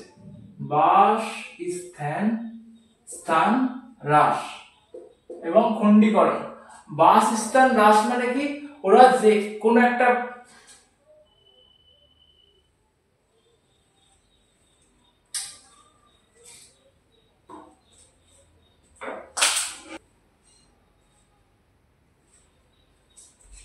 আচ্ছা, বাসস্থান হ্রাসের অর্থ কি? কোনো একটা প্রাণী যেই অঞ্চলে বাস করে সেই অঞ্চলটাই যদি কি হয়ে যায়, সেই অঞ্চলটাই যদি নষ্ট হয়ে যায়, মনে কর সুন্দরবনে বাঘ পাওয়া যায়, তাই না? সুন্দরবনে যেহেতু বাঘ পাওয়া যায়, যদি সুন্দরবনটাই নষ্ট হয়ে যায় তাহলে কি সুন্দরবনে কি হতে পারবে? সুন্দরবনে আর বাঘ থাকতে হবে? আর বাঘ কি থাকবে? অথবা যেরকম ধর জলদাপাড়াতে কি এক শৃঙ্গ গন্ডার পাওয়া যায়, সে যদি জলদাপাড়াই না থাকে তাহলে এই এক শৃঙ্গ গন্ডার কি বাঁচতে পারবে? বাঁচতে পারবে না। অর্থাৎ যে প্রাণী যে জায়গায় বাস করে, তারপরে যেমন তোরা জানিস মেরু ভাল্লুকের কথা জানিস, তাহলে মেরু ভাল্লুক কোথায় থাকে? বরফে থাকে। আর ওই জায়গার যদি এই বরফটাই যদি গলে যায় পুরোটা, তাহলে কি ওরা বাস করতে পারবে? অথবা যে মাছ কিসে থাকে? নদীতে থাকে, সেই নদী যদি শুকিয়ে যায় তাহলে সেই মাছ আর বাঁচতে পারবে? বাঁচতে পারবে না। তাহলে ওদের যে বাসস্থান, সেই বাসস্থান যদি নষ্ট হয়ে যায় এবং যদি খণ্ডীভূত হয়ে যায় তাহলেও কি হয়ে যায়? তাহলে তাদের জীব বৈচিত্র্য হ্রাস পাবে এবং এটি কি প্রধান কারণ জীব বৈচিত্র্য হ্রাসের প্রধান কারণ কি? Habitat loss and fragmentation. তারপরে 2 নম্বর কারণের কি আছে? 2 নম্বর হলো চোরা শিকারী বা পোচিং। চোরা শিকারের ক্ষেত্রে কি হয়? চোরা শিকারের ক্ষেত্রে মানুষের লোভের জন্য মানুষ চামড়া, নখ, তারপরে দাঁত, যেরকম হাতির দাঁত, ঠিক আছে, যেরকম হাতির দাঁত, তারপরে চামড়া, বাঘের চামড়া, নখ, থাবা, ঠিক আছে, বাঘের যে থাবা রয়েছে এইগুলো কি হয়? তারপরে গন্ডারের শিং,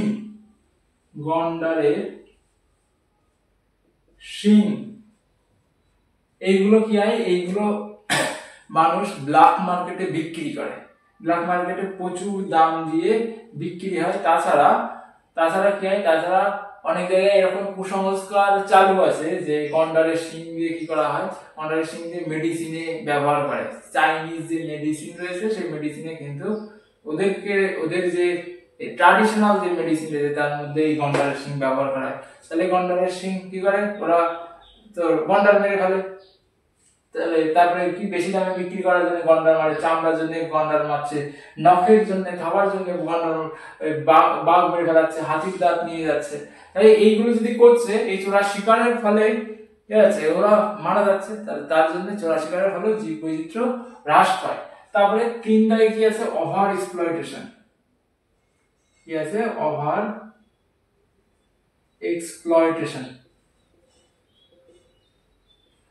এক্সপ্লয়টেশন মানে কি? মাত্রাতিরিক্ত কি করা?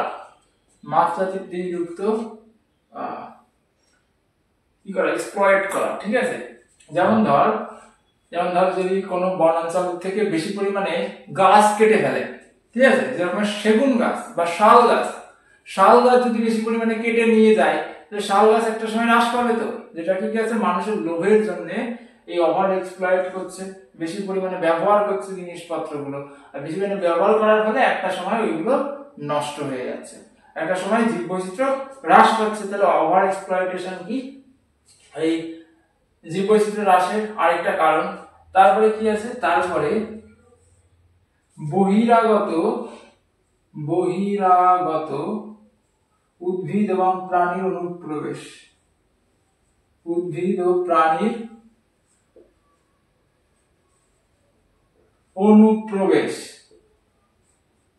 বহিরাগত উদ্ভিদের আর প্রাণীর অনুপ্রবেশ মানে কি?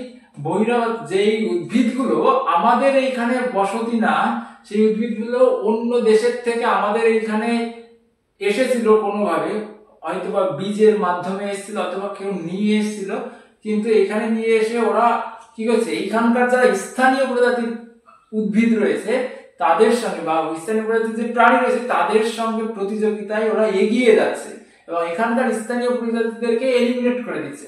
তাহলে এখানকার স্থানীয় প্রজাতিরা যদি এলিমিনেট হয়ে যায় তাহলে একটা সময় এরা তো থাকবে না, পৃথিবীর কোথাও থাকবে না, কারণ ওদের স্থানীয় জায়গায় এটা।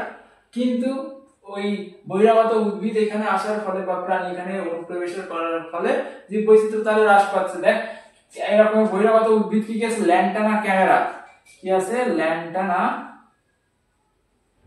Camera, lantana camera. তাহলে ল্যান্টানা ক্যামেরা কি, ল্যান্টানা ক্যামেরা কি একটা ফুলের গাছ, ঠিক আছে। তোরা দেখবি রাস্তার ধার দিয়ে খুব সুন্দর সুন্দর ফুল হয়, এরকমের দেখতে হয়,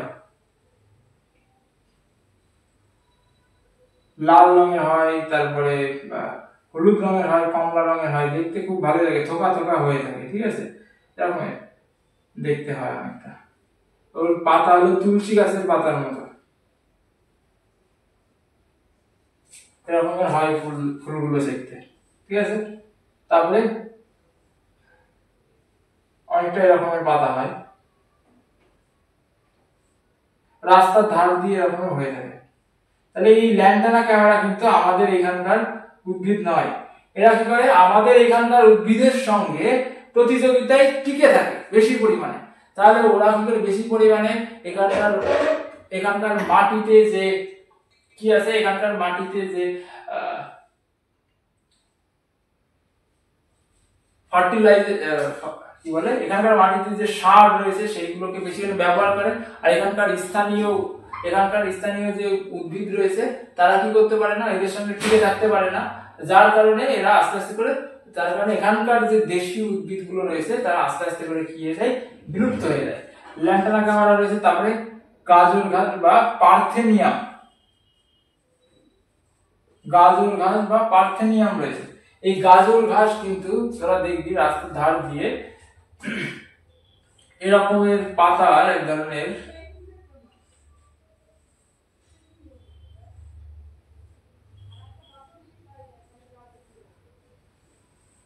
এরকমের পাতার কি আছে গাছ দেখবি রাস্তার ধার দিয়ে, যাদের ফুল হয় এরকমের সাদা সাদা রঙের ফুল হয়, ঠিক আছে। এটা দেখবি যে মেয়েরা ওই খোপাতে এক ধরনের সাদা ফুল দেয় না, ওই ফুলের মতো ফুল দেখতে, কিন্তু ওই ফুলের দাম বেশি, ঠিক আছে। ওই ফুলের কথা বলছি না, এই গাজর ঘাসের মতোই ওই যে ফুলটা দেয় সাদা সাদা ছোট ছোট হয়, এরকমের গুটি গুটি ফুল আছে, এবং সাদা সাদা ফুল হয়, বিয়েতে দেয় অনেক সময়, তোরা দেখবি। তাহলে এরকমের ফুল দেখতে হয় ওই গাজর ঘাসের বা পার্থেনিয়ামদের। তাহলে এই যে গাজর ঘাসের কথা বলছি, এই গাজর ঘাস কিন্তু কি আমাদের এখানকার গাছ নাই, মেক্সিকো থেকে এসেছিল, এসে এখানকার যেসব উদ্ভিদগুলো রয়েছে তাদেরকে এলিমিনেট করে দিচ্ছে, আর এরা নিজেরা প্রতিযোগিতায় বেঁচে যাচ্ছে এবং বেশি পরিমাণে বংশ বিস্তার করে আমাদের এখানকার স্থানীয় প্রজাতিদেরকে এলিমিনেট করছে। তারপরে তেলাপিয়া মাছ, এই তেলাপিয়া মাছ কিন্তু ইনভেসিভ। তেলাপিয়া মাছ নিয়ে এসেছিল আফ্রিকার থেকে এখানে এসে এখানকার যেসব মাছ রয়েছে স্থানীয় মাছ, যেরকম পুঁটি মাছ রয়েছে, তারপরে খলিশা মাছ রয়েছে, এই মাছগুলোকে ওরা কি করছে, এলিমিনেট করে দিচ্ছে। আর তেলাপিয়ারা বেশি পরিমাণে কি হচ্ছে, বংশ বিস্তার করছে, তার ফলে এখানকার স্থানীয় প্রজাতির প্রাণীরা এলিমিনেট হয়ে যাচ্ছে আর তেলাপিয়ারা বংশ বিস্তার করছে। ক্লিয়ার?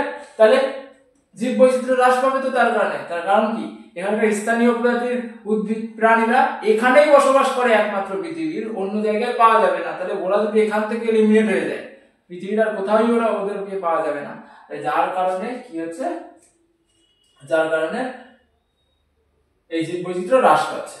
ক্লিয়ার হয়েছে? তাহলে বহিরাগত উদ্ভিদ আর প্রাণীর অনুপ্রবেশে কি করে হ্রাস পায়। তারপরে কি আছে 5 দাগে, বিভিন্ন ধরনের যে গ্লোবাল যেসব বা ন্যাচারাল ডিজাস্টার গুলো রয়েছে, কি ন্যাচারাল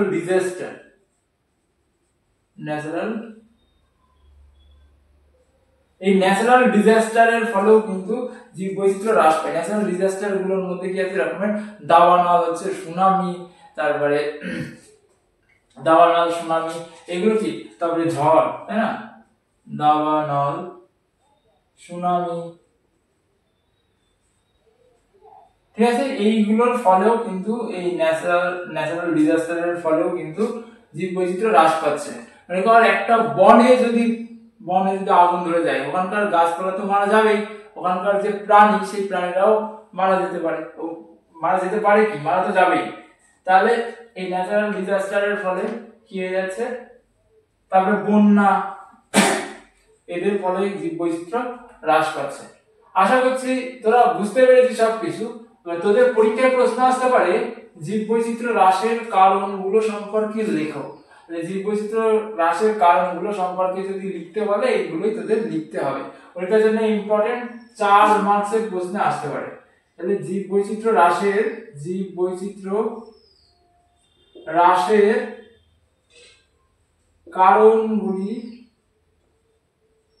কারণগুলি লেখো। এটা পরীক্ষার জন্য ইম্পর্টেন্ট আসতে পারে। ঠিক আছে, খুব ইম্পর্টেন্ট। তাহলে এটা একটুখানি ভালো করে দেখিস। তোদের আমি যা বলেছিলাম জীববৈচিত্র্য হ্রাস পর্যন্ত পড়াবো। আজকে এখানেই লেকচার শেষ হচ্ছে। আর তোদের সবাইকে এই পর্যন্ত দেখার জন্য ধন্যবাদ। আর এরপরে সামনেই কালকের থেকেই পূজা, তোরা সবাই ভালো করে পূজা কাটা। আর তোদের সবাইকে শারদীয়ার শুভেচ্ছা অগ্রিম। আর ভালো করে পড়ালেখা কর। সবাইকে ধন্যবাদ।